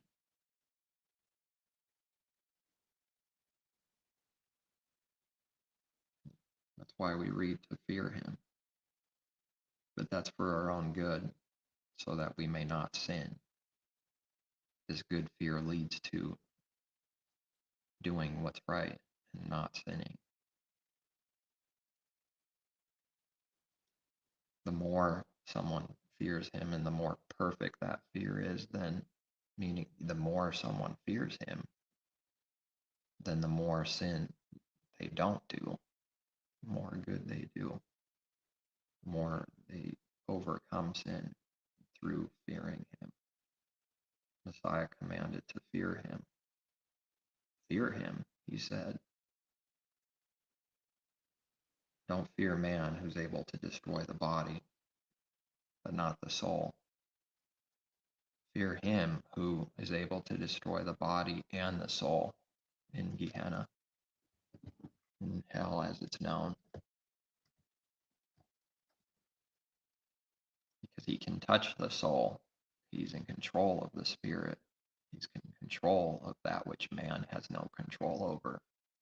He can judge someone even though they're not in a prison, that they might as well be in a prison.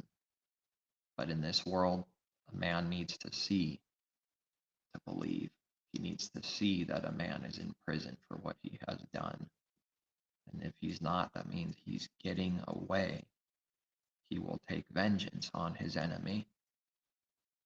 If it was up to him and allowed in the court, he would murder his enemy that murdered somebody that they care about. It's just the way it is. It would be no different, that person. Now it's going to prison for life. And in that moment, it probably would say it was worth it.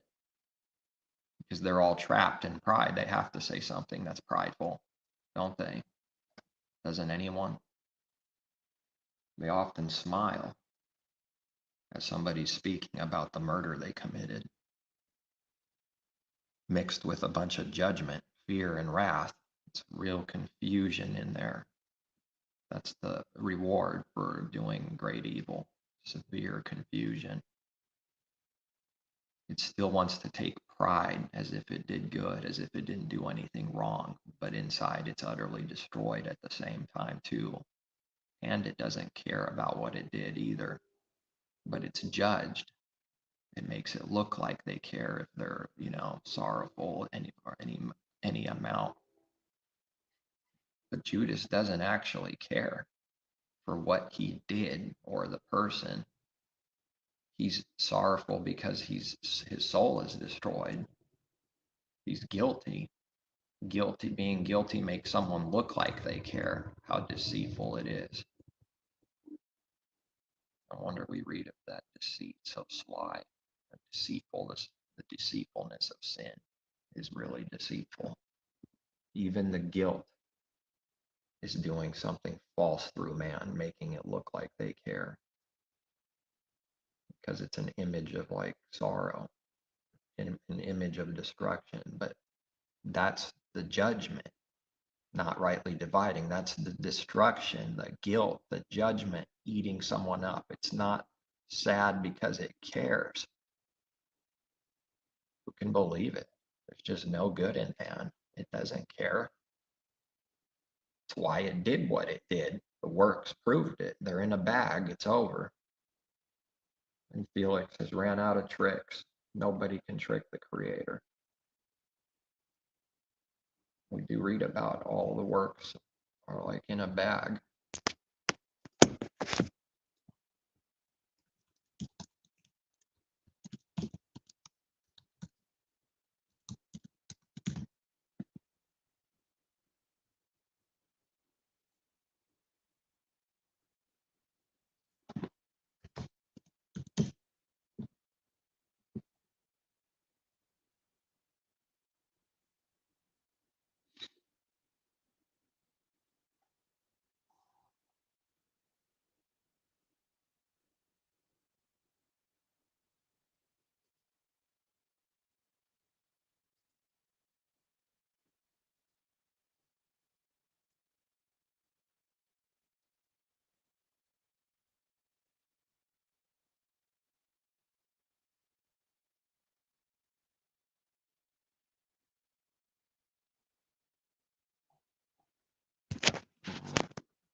Oh, I found it here. Proverb. I don't know. Proverbs. Is it 16?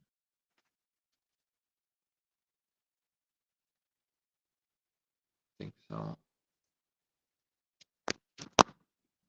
Proverbs, the parables of wisdom. The preparations of the heart belong to man, but the answer of the tongue is from Yehovah. That's where we need our answer from. All the ways of a man, all, not some. We would read some if it was some truly. All the ways of man are pure in his own eyes. What does that look like in this world? When someone does evil, they believe it's pure, believe it's righteous. But Yehovah weighs the spirits. He's the real judge of the real things, the spirits, not the delusional judges of the earth that have to be the way it is. They're condemning people even to life in prison and death. It's how it's got to be. One evil has to do more evil for more evil to be put away. That's this world. It does evil everywhere. All of it's evil. If that wasn't evil, Messiah would have stoned that woman and done what's righteous, according to the Pharisees. Should you stone her? Another trap question, trick question. Wow, is that foolish? That is gravely foolish. Wildly, gravely foolish. Proving utterly how evil they are themselves. Hypocrites. Isn't that their law? They believe in that. They want to do that. Maybe some of them have done that in their life already. I don't know, but they believe in it. They do that. They want to do that. This woman should be stoned. And yet they know enough that something's evil about it because they ask Messiah a trap, trick question. You can't ask a question like that and not know you're doing evil. That's a connection. It's proof. That's a work right there. Works. That question, that kind of question is works. Proof from the Pharisees that they know they're doing some kind of evil. Because you have to have at least that much knowledge to ask a trick question. Because if he says yes, then they want to make him guilty, don't they? Can't they see that they just made themselves guilty? They condemn themselves. That's their heart. They want to do that. But now they think they can point the finger to Messiah and say, you want to do that? You're wicked?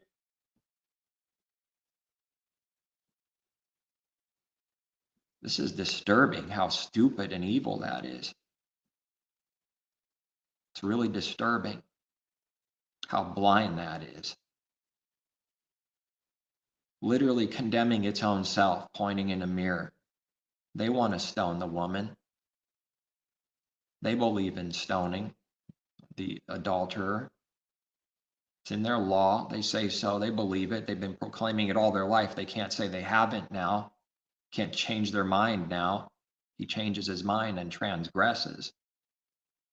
God-man changes his mind and transgresses. When a man changes his mind, it's also a sin.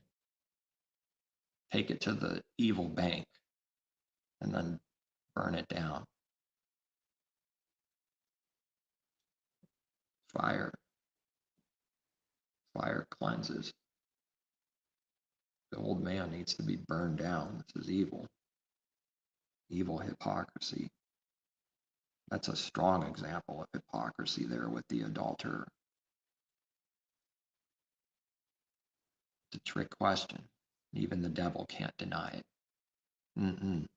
No, not the religion can't deny it. But that's a trap question. They can't deny it in their heart. They must know. That's a trick question from them. He even says plainly they tried to trap him. Says plainly what they're trying to do in different places in his word. And that's one of them. They want to see what he's going to do.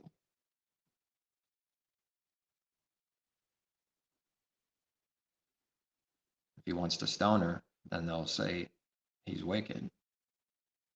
Like they are, because they believe in that. Like they are.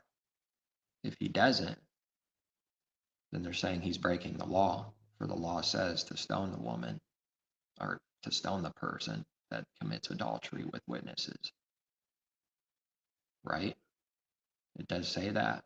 The Pharisees would say. They win either way, don't they? In their mind, they win either way. Their dumb, sick game. They lose either way. They're hypocrites either way. In reality, slap, slap, cold water, slap,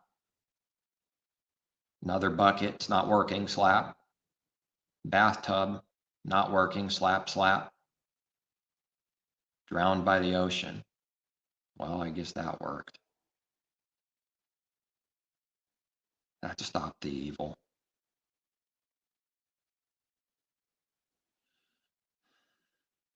See, they win either way in their mind. It fits perfectly that the ways of man are pure in his eyes, all the ways. But Yehovah weighs the spirits. Oh, let's see, that is incredible. It is grave. It's so nasty. How can't someone see?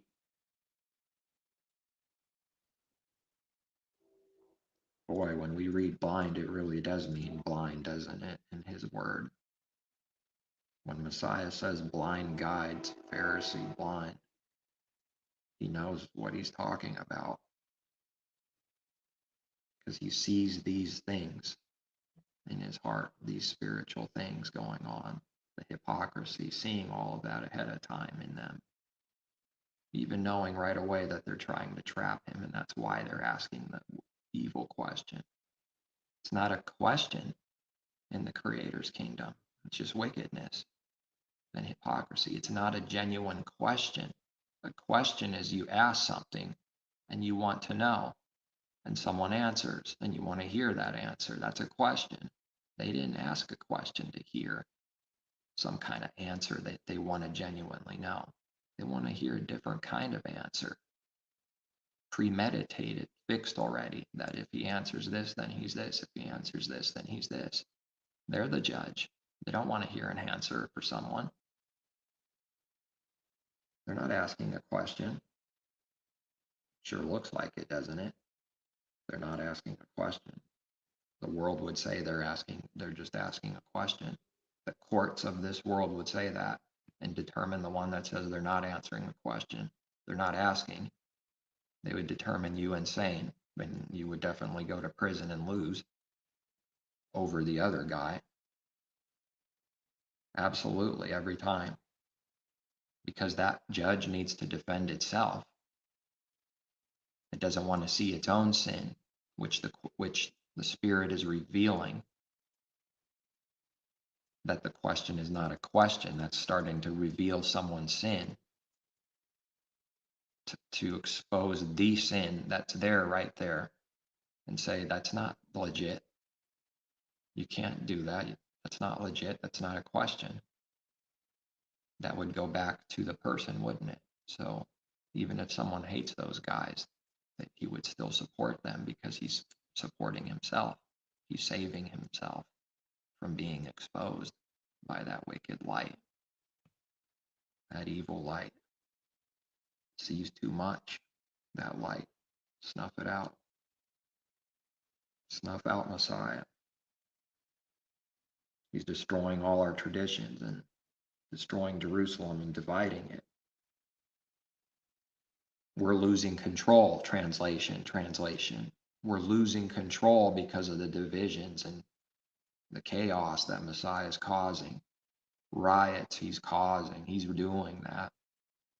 It's not the people that are doing that and going crazy and burning things down. Yeah, Messiah definitely did that. He did that. It's his fault. It's not all the people that do it with their own hands. It's not their fault. It's Messiah's fault. Kill him. We're losing power. We're losing grip of our religion. We're losing the desperate devil control that was given to us by the devil and ultimately the Creator to allow them to have.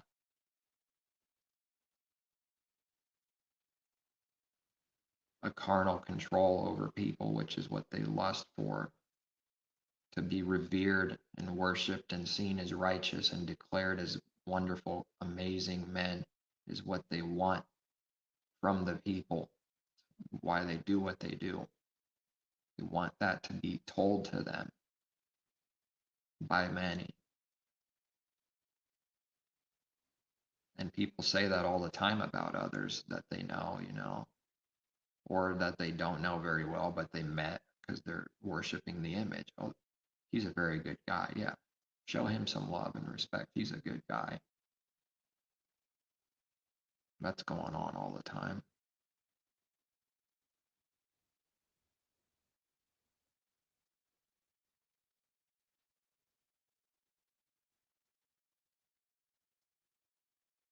What's that called? A raid comment, a raid something. We're going to raid the channel and show love because it's all about love, y'all. It's all about love, dog. Yeah, it's all about love. You're the most nasty people in the world saying that all the time. The works are nasty. It's not about love. No, it's not. That's not love. You couldn't believe what it really is if it were told to you. Couldn't, and you wouldn't. You wouldn't. You wouldn't think it's any even big deal at all.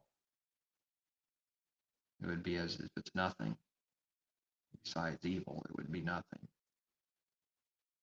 The truth is evil to the darkness. It's hiding so hardcore. It hates the light because it exposes it. That's proof that it's hiding. If it's not hiding, it shouldn't be bothered by the light. Shouldn't be doing anything to even look like it's hiding it whatsoever. But those in Messiah, they come to the light to see that their works are done in Elohim. To make sure that they are. And if not, well, then exposed, which is not easy. And then they need to repent. Coming to the light to see. But the darkness does the opposite. It hides from the light. It's really frustrating, the tribulation, to know that every definition of everything is not what the world's definition is. The definition of a coward, in truth, is not the world's definition of a coward. And it goes on and on and on and on like that. And that really means that nobody believes it. So they're all in on it, like a conspiracy. It all works together for its own evil. One evil working for another.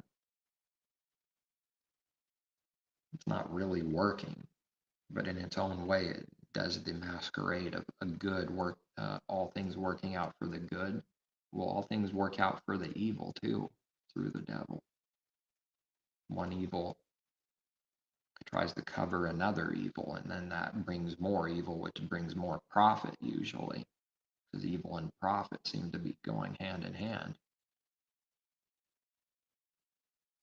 Partiality, lots of partiality. It is partial. That's why it says the Creator is partial. And that's why doctrines are partial. The Father's not partial because he doesn't save everyone at the same time. The world can say that all at once. They can't believe their own lie because they've done things in their life, literal examples in their life that can be brought out to show that they don't believe those words themselves. They're just using it to attack the word. A man's not so stupid, is he, to think because something is not done at the exact same time that automatically means partiality? I wonder how many things could be brought up in that person's life where they naturally did something at a different time, but they ended up doing both or a few things at different times, and therefore, in their own mind, they weren't partial. They weren't doing partiality. They would say, no, I just did it. I couldn't do it all at once. I had different times, different things, different times, but I got it done at the end of the day, so I'm not partial. Why are you claiming the Creator is? Because he's not saving everyone at the same time.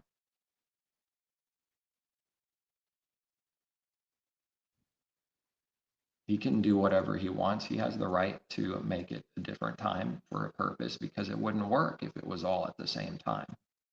It wouldn't be the way it needs to be, which is how it needs to be right now, exactly as it is.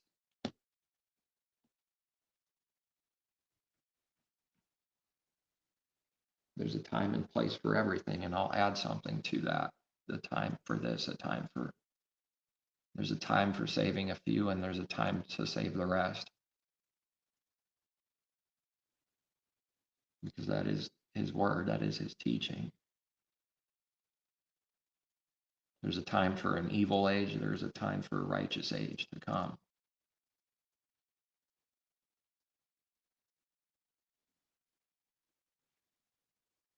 So the Father's not partial. He doesn't have to do something at the same time. And it's not, if he ends up doing something in the end, and that was the intention from the beginning, that all creation has rest, as he did long ago, that work from the beginning. Now it needs to be worked out. Then he was never partial if that was his intention from the beginning, right? He's not partial. But it creates opportunity to be called that. Doing good is opportunity. It leaves opportunity for the devil to condemn you and accuse you of many things. Because the truth is good, because the Father is good, now he's evil because he's good. His good is seen as evil. He doesn't have to have mercy on anyone right now. But he has mercy on few, on like we read, mercy on whom he has mercy, compassion on whom he has compassion. He has that right. And it's all working out something so much greater than just that one truth there. It is a plan. All of it is planned. The thing that people plan for is Planned Parenthood. That's the best they can come up with. Plan how to murder your own children. Not go to prison for life, but if you murder your 2-year-old, you go to prison for life. You see, those are the kind of things the world debates and like fights over. We just know that's evil, period. But there's no debating it with somebody in this world. unless we want to be dragged down with them because they want to fight, they want to rage and debate and pour out evil from the heart.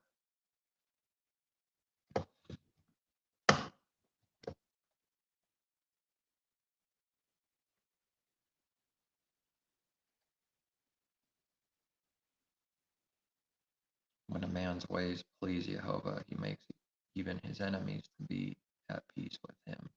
So this can happen at times then, when a man's ways please Yehovah. He's in control of that, not the person that is seemingly in peace with you for some strange reason. But he can do that. Better is a little with righteousness than vast revenues without justice. While the world believes that this is better, by far. Absolutely, this one doesn't make sense. It never makes sense. Better is a little with righteousness, because righteousness is worthless. It has no value on the scale. It's empty. It's invisible. It doesn't tip the scale at all. And very little is obviously little. Vast revenues, that's awesome. Without justice, that doesn't matter. That doesn't tip our scales. It doesn't matter that it's full of sin, as long as it's vast revenues. What else do I have here? Second, First Samuel.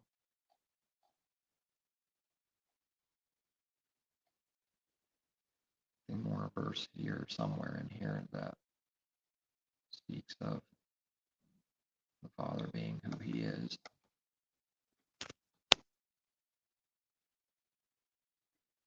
And Hannah prayed and said, my heart rejoices in Yehovah.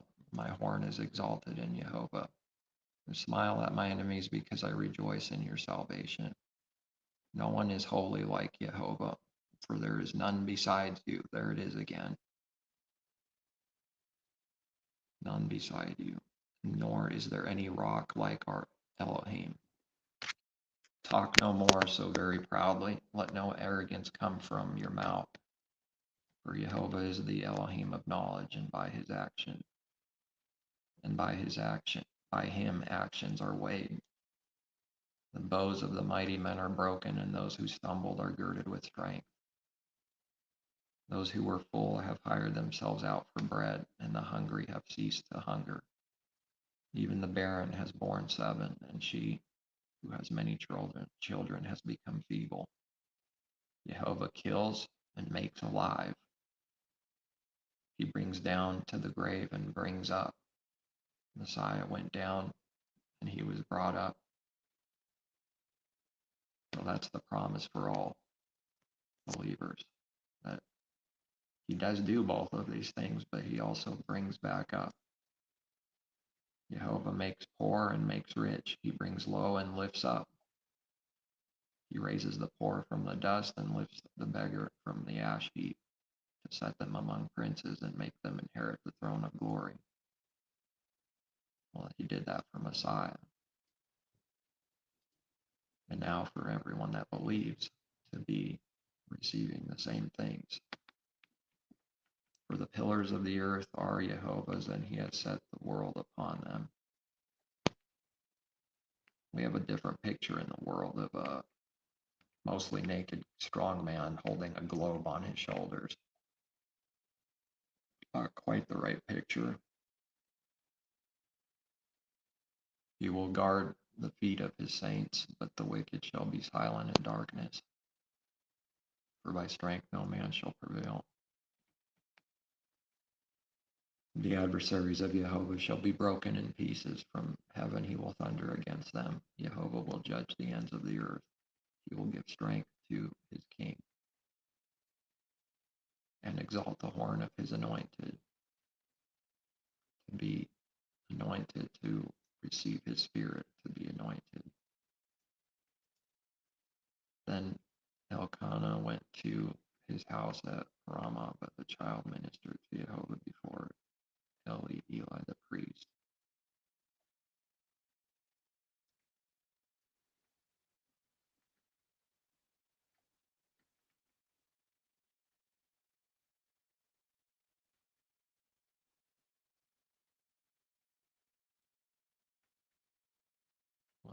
stop here.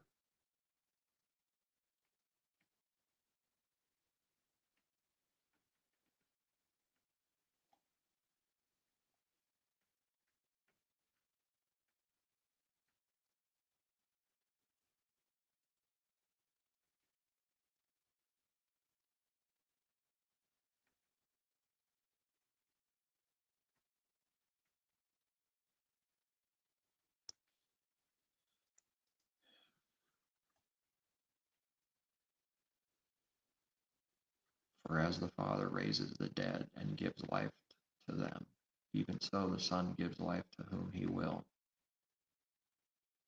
because Messiah was given all power, all things through him, doing the very works of the Father.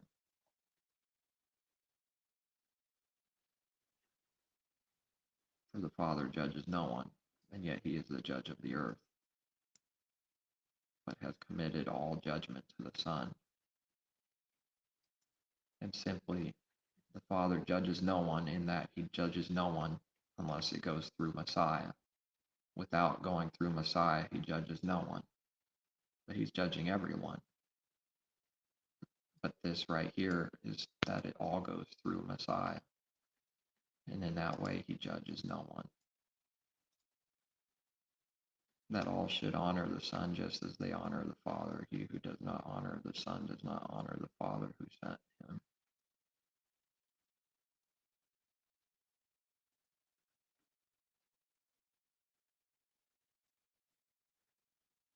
Say to you, he who hears my word and believes in him who sent me has everlasting, dividing life, and shall not come into judgment, but has passed from death into life.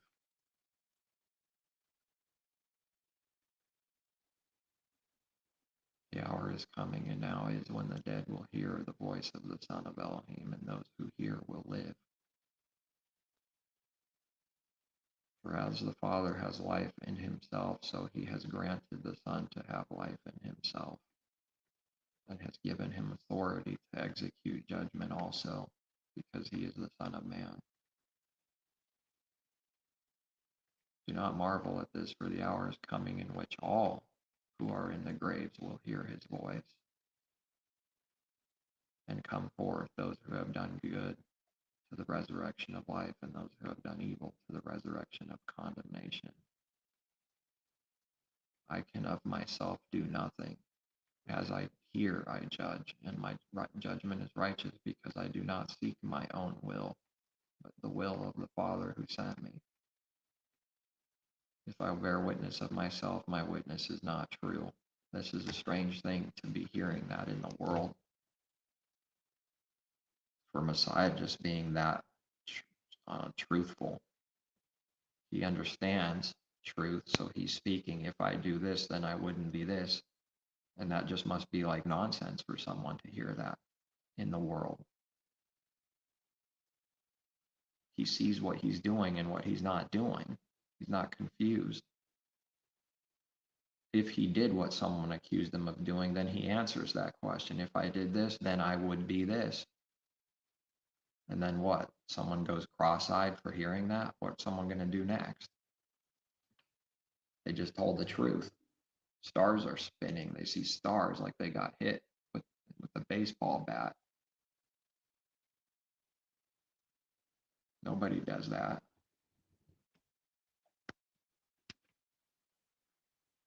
And yet they still don't believe. And there is another witness who bears witness of me, and I know that the witness which he witnesses of me is true. You have sent John, and he has borne witness to the truth, yet I do not receive testimony from man. But I say these things that you may be saved.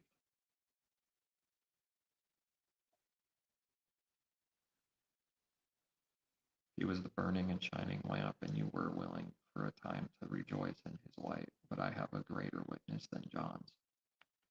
For the works which the Father has given me to finish working. And the verse where did I have that one? Yeah, about the Sabbath, that Father is working and I am working, and the Father has been working.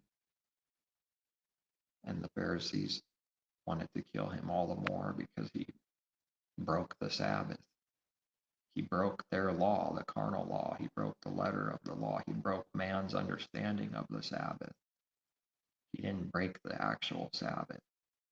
Resting is doing the Father's works at the same time. The rest is working, but it's his works. It's not our own works. So it's a rest.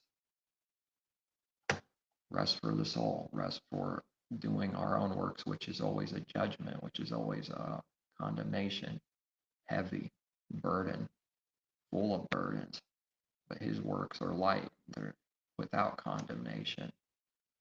It's work, but it's not the same. It's a good work. It's rest. It's him working in you. So in a way, it's like you're not doing anything, and yet you are. It just becomes.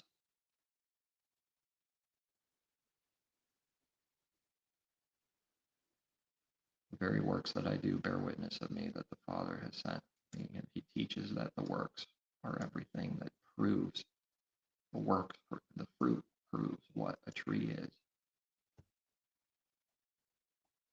And the Father himself who sent me has testified of me. You have neither heard his voice at any time nor seen his form. What is Messiah saying, really?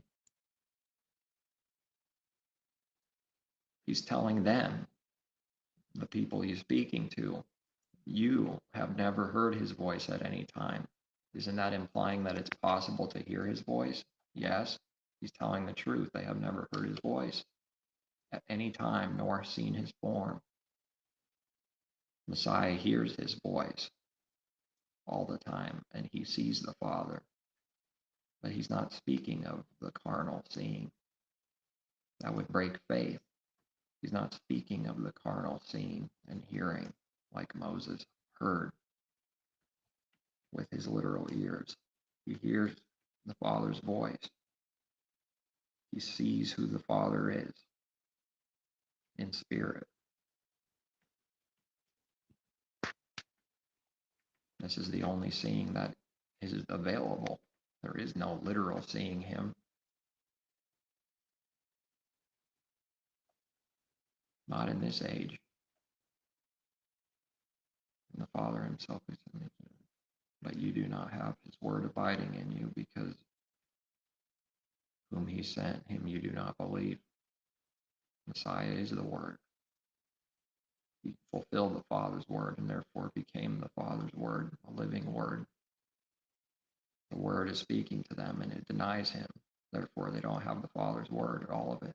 Doesn't matter how much they know the Bible. It doesn't matter how much they memorized. You search you search the scriptures, for in them you think you have eternal life, age abiding life, and these are they which testify of me. You have to be really blind to see that it's not pointing to Messiah. So many scriptures, it's unbelievable. Real blind. I mean, just violently, purposely ignoring all those verses. I've seen it. That's what's done. That's literally what's done. It takes faith to just believe in all his word, knowing we don't understand everything in his word. There's a lot to learn, but thinking that someone could say something and, how are you going to answer? Are you going to be made to look like a fool because of this scripture over here they're trying to trap you with? And we're claiming to believe that all of his word is true, that there's none of it is a lie. All of it. Even while not understanding all of it. But he keeps giving more and more. A little here, a little there. Precept upon precept. Line upon line.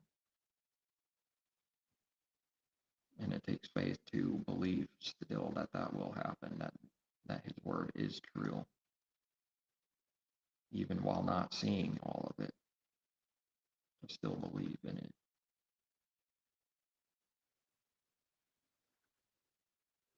You are not willing to come to me that you may have life. I do not receive honor from men.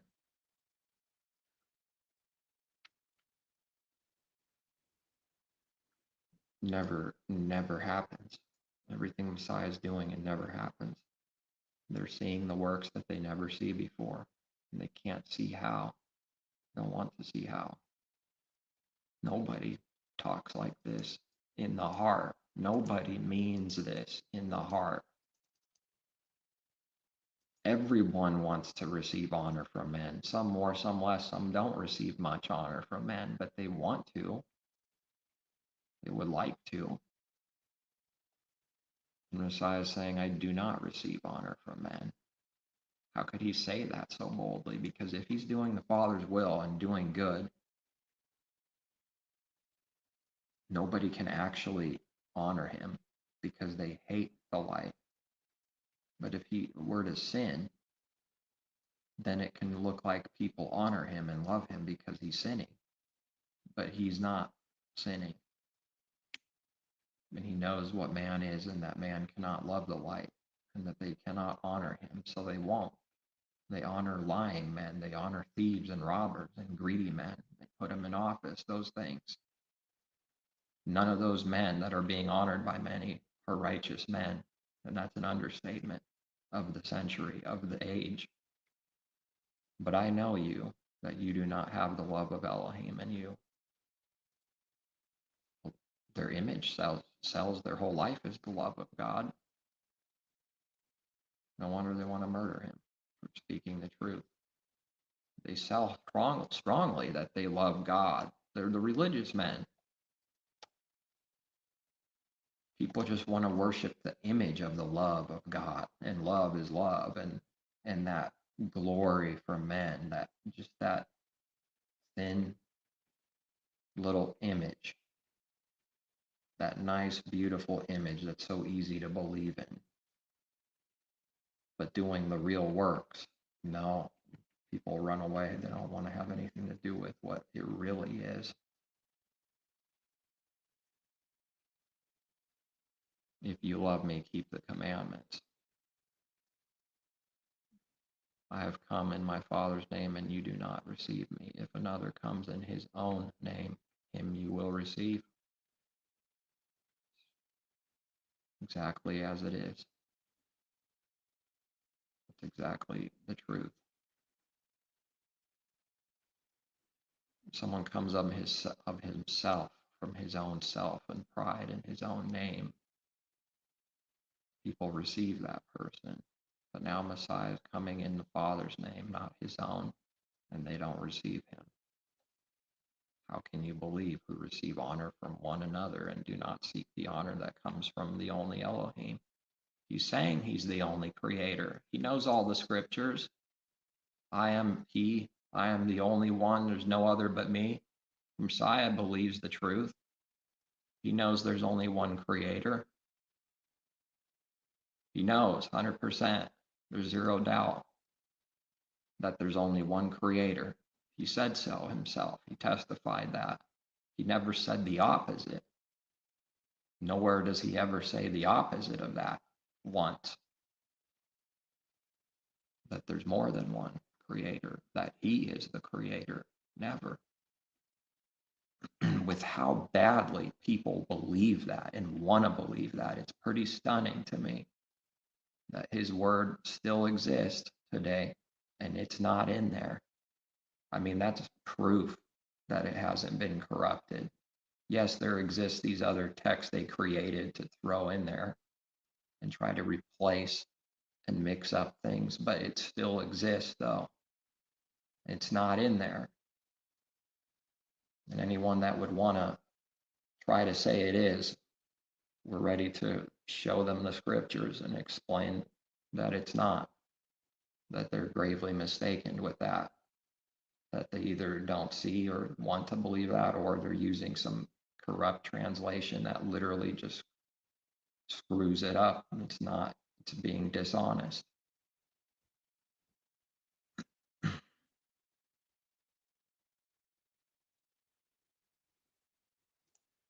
John 5:44.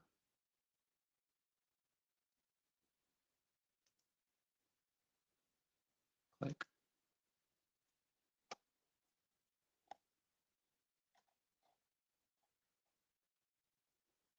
Yeah, that is the word there. That cometh from Elohim only. Strong's G 3441, monos, monos. Alone. That's enough. Only. Well, that's the word. Forsaken, destitute of help, alone, only. So translated only 24 times, alone 21, by oneself. Pretty strong. All alone, only.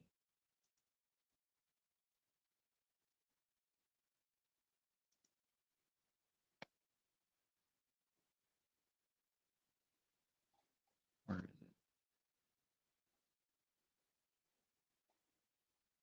And somehow these verses are just ignored. And it gets embedded in someone's mind that it doesn't exist. They somehow do this sorcery, or the people that listen to the one not telling the truth start really believing that it's not in there, as if Messiah never said these things.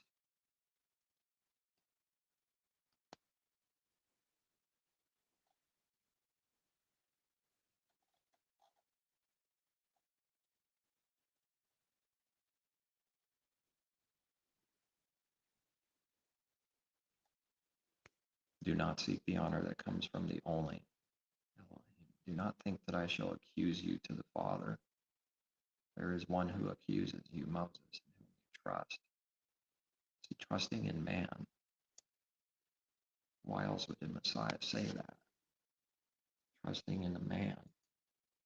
Can't get confused with Moses receiving the word and then worshiping the man because of it. That is what's happening constantly. It's the example of Moses all over and over again. Can't get confused with Moses having the scripture, the word, and being a leader, teacher, and then worshiping Moses and the law of Moses and not the creator and not his spiritual law that the word points to. That's the other thought that I had too, for Moses receiving that. And then when man hears it,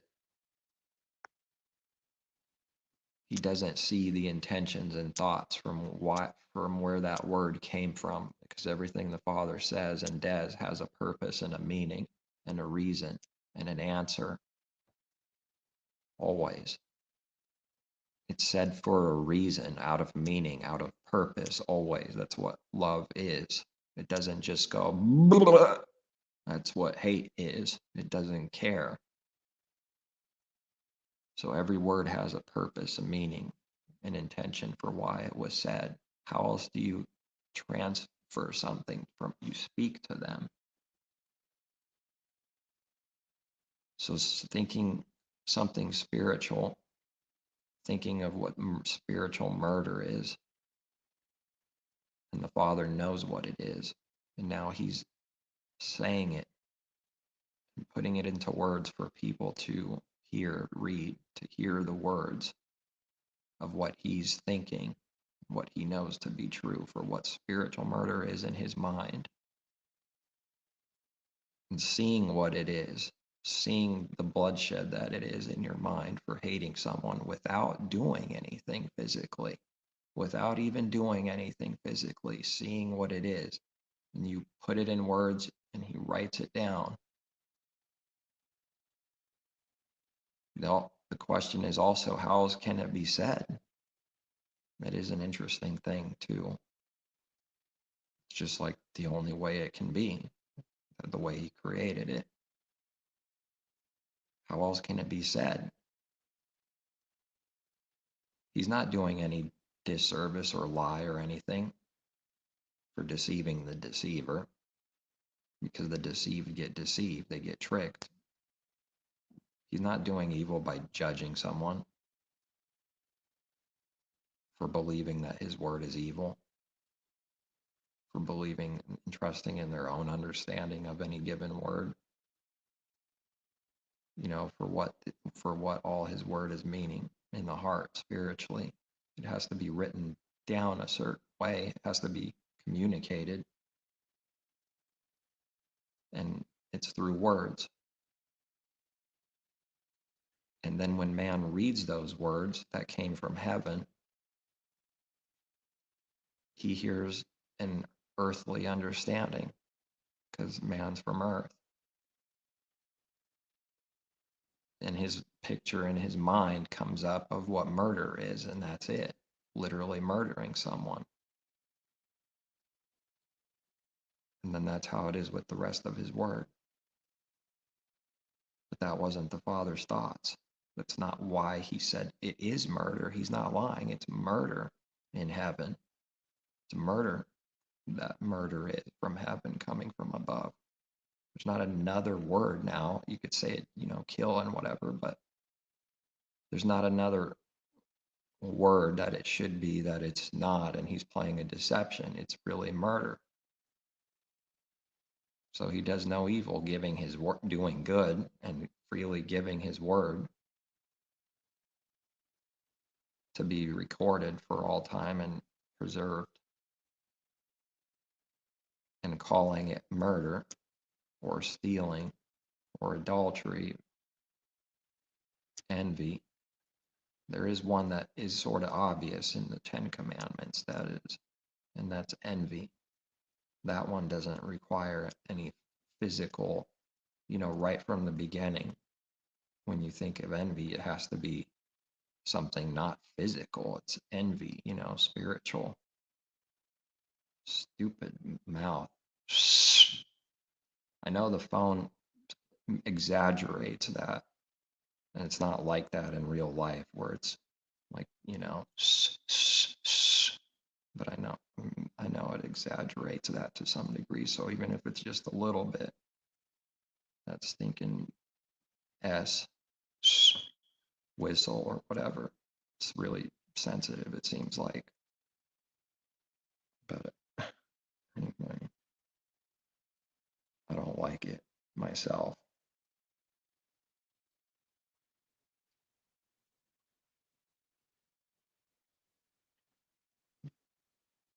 So then Moses thinks he understands.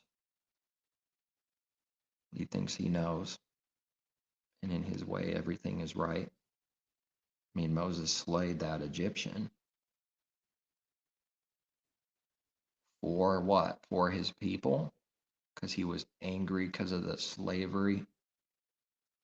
I know that would be tempting to think that's right, to be, for your people, but it's not right. It's not right. It's murder, literal murder. A child can understand literal murder. Well, not really, but they can say that's what murder is, because could picture that. Moses committed real murder in reality. Did he understand what it is, do not murder, in his own heart and mind? Or was it justified? Or is murder some other thing that you didn't do always, that nobody ever does? According to man, no one ever commits murder. But it's murder in reality.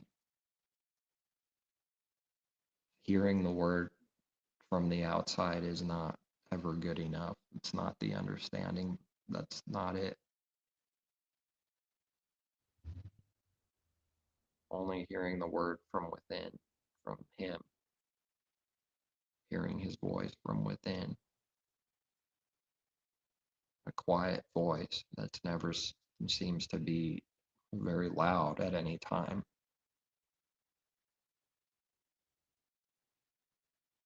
That's the only voice. That's the only one telling the truth in this world to us. So if a believer's telling the truth, it's because the Father's telling the truth through them. It's not them. It's not them doing good, that's for sure. And yet they are doing good. to not say a believer's not doing good when they are, because that would be a lie. But it's not them of themselves, disconnected from the Creator. He's doing it through them. And that wasn't in Moses at the time. That wasn't in people before Messiah. That just wasn't so. Boy, did he give a lot of time for mankind to prove he's righteous, and he couldn't do it. He let man have it, to think so, to believe so all the time. It's man that claims he is, so okay, you claim you are, okay, we'll see. I'll let you do good or evil. Let's see what you do. Let's see what it proves. In the meantime, he's actually judging someone righteously for what their heart's doing. Moses is in a grave situation after murdering someone. You can count on it. And yet there's much to learn from reading about the law of Moses. But it's not about Moses. It's a belief that the Father gave the word through Moses. And now that understanding can only come from him, from asking. And then Moses is separated. We understand what man is. We understand what Moses is, what self is. And it now is no longer about Moses. It's disconnecting that carnality from the man that people want to naturally praise and worship right away.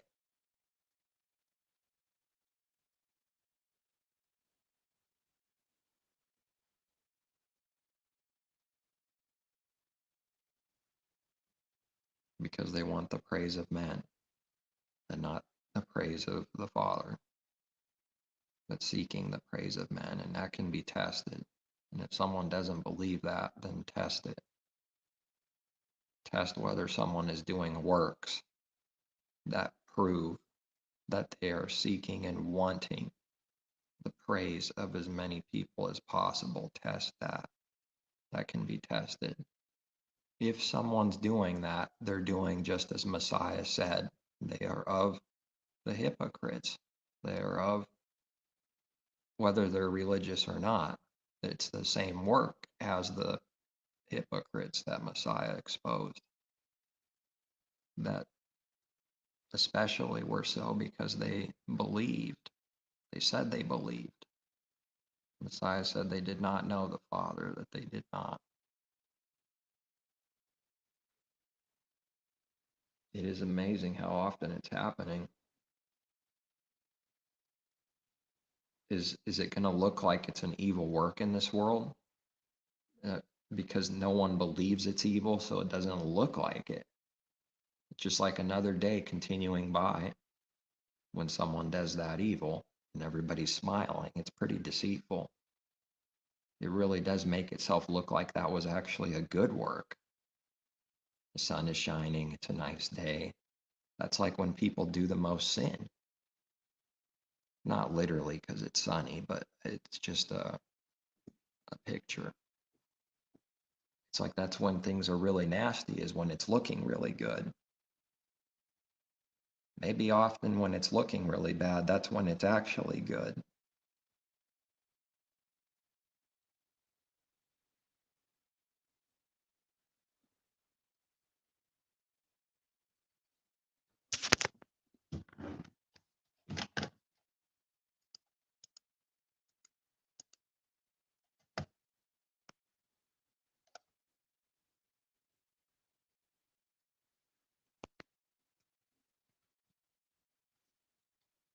I will utterly consume everything from the face of the land, says Yehovah. I will consume man and beast. I will consume the birds of the heavens, the fish of the sea, and the stumbling block along with the wicked. I will cut off man from the face of the land, says Yehovah. Against Judah, no partiality. And against all the inhabitants of Jerusalem, I will cut off every trace of Baal from this place, the names of idolatrous priests with the pagan priests, those who worship the host of heaven on the housetops, those who worship and swear oaths by Yehovah, but who also swear by Milcom. some other God. Those who have turned back from following Yehovah have not sought Yehovah nor inquired of him. Not inquiring of him. Literally not doing that ever. Like, what do you think? What should I do? What does this mean? Be silent in the presence of Yehovah, Master Yehovah, for the day of Yehovah is at hand. For Yehovah has prepared a sacrifice. He has invited his guest. And it shall be in the day of Yehovah's sacrifice that I will punish the princes and the king's children and all such as are clothed with foreign apparel. In the same day I will punish all those who leap over the threshold, who fill their masters' houses with violence and deceit.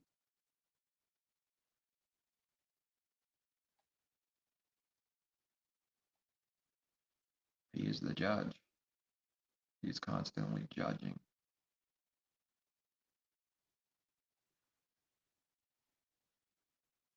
Leave it to him. That's the perfect thing. Leave it to him to judge and not take it in our own hands, which would be the temptation and the common thing to do that the world does nonstop, is take it into your own hands and say, I will repay. I will take vengeance. That's exactly what we read not to do in Proverbs, is do not say, I will repay. I will take vengeance. Everything is about that. Every movie is about that. Every show is about that. Every doctrine in this world is about that.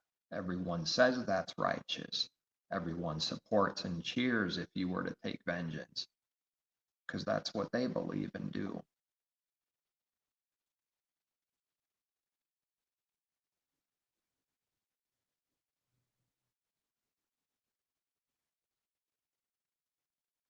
The day of Yehovah is near. It hastens quickly. The noise of the day of Yehovah is bitter. There are mighty men.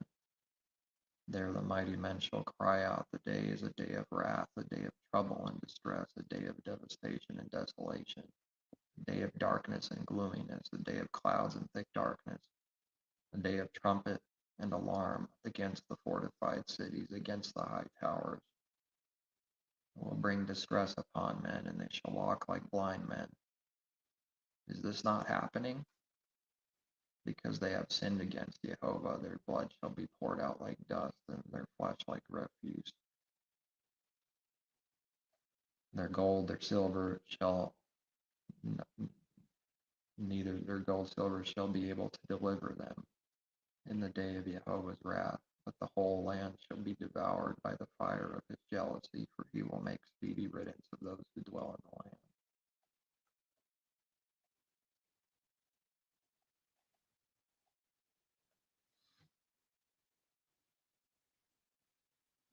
Well, that might be it. He created everything from the beginning. He created evil in 6 days. And it's all working out now according to his power, that he makes it just work out, that he already thought of and did. And now it's just going according to the command. While everyone thinks they have free will, that was part of it.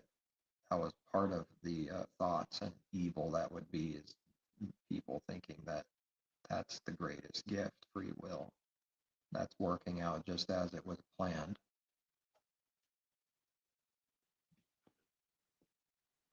And I see it being a gross thing, hard thing to do,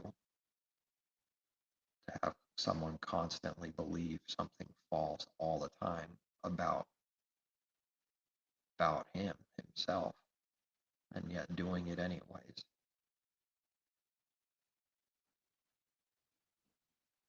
Oh yeah, yes, was it yesterday? I don't even know. It was Joseph. I couldn't think of the name, Jacob, or I said Jacob, or I knew it wasn't Jacob, or for some reason I couldn't think of Joshua,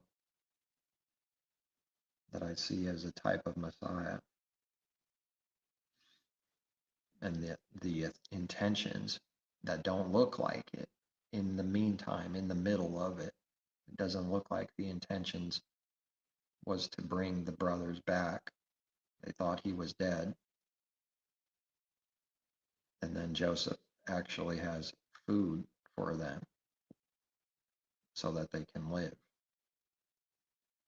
after practically killing him, leaving him for the dead and not caring. They murdered him in their heart and they thought he was dead, but he wasn't. And then a long time later, they don't even recognize him. And then they recognize him, and then something good works out in the end. But it doesn't look like it in the middle of it. It doesn't seem to look like that it's working out for some kind of good. Like not able to see ahead. So that's faith, just believing, even while not being able to see ahead, or it doesn't look so good or looks, grim.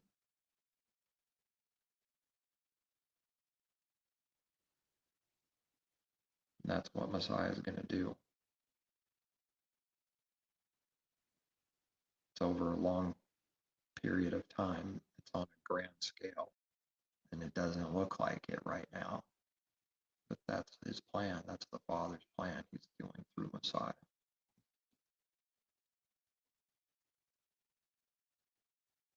Is the story of Joseph and his brothers. That's how it's going to work out.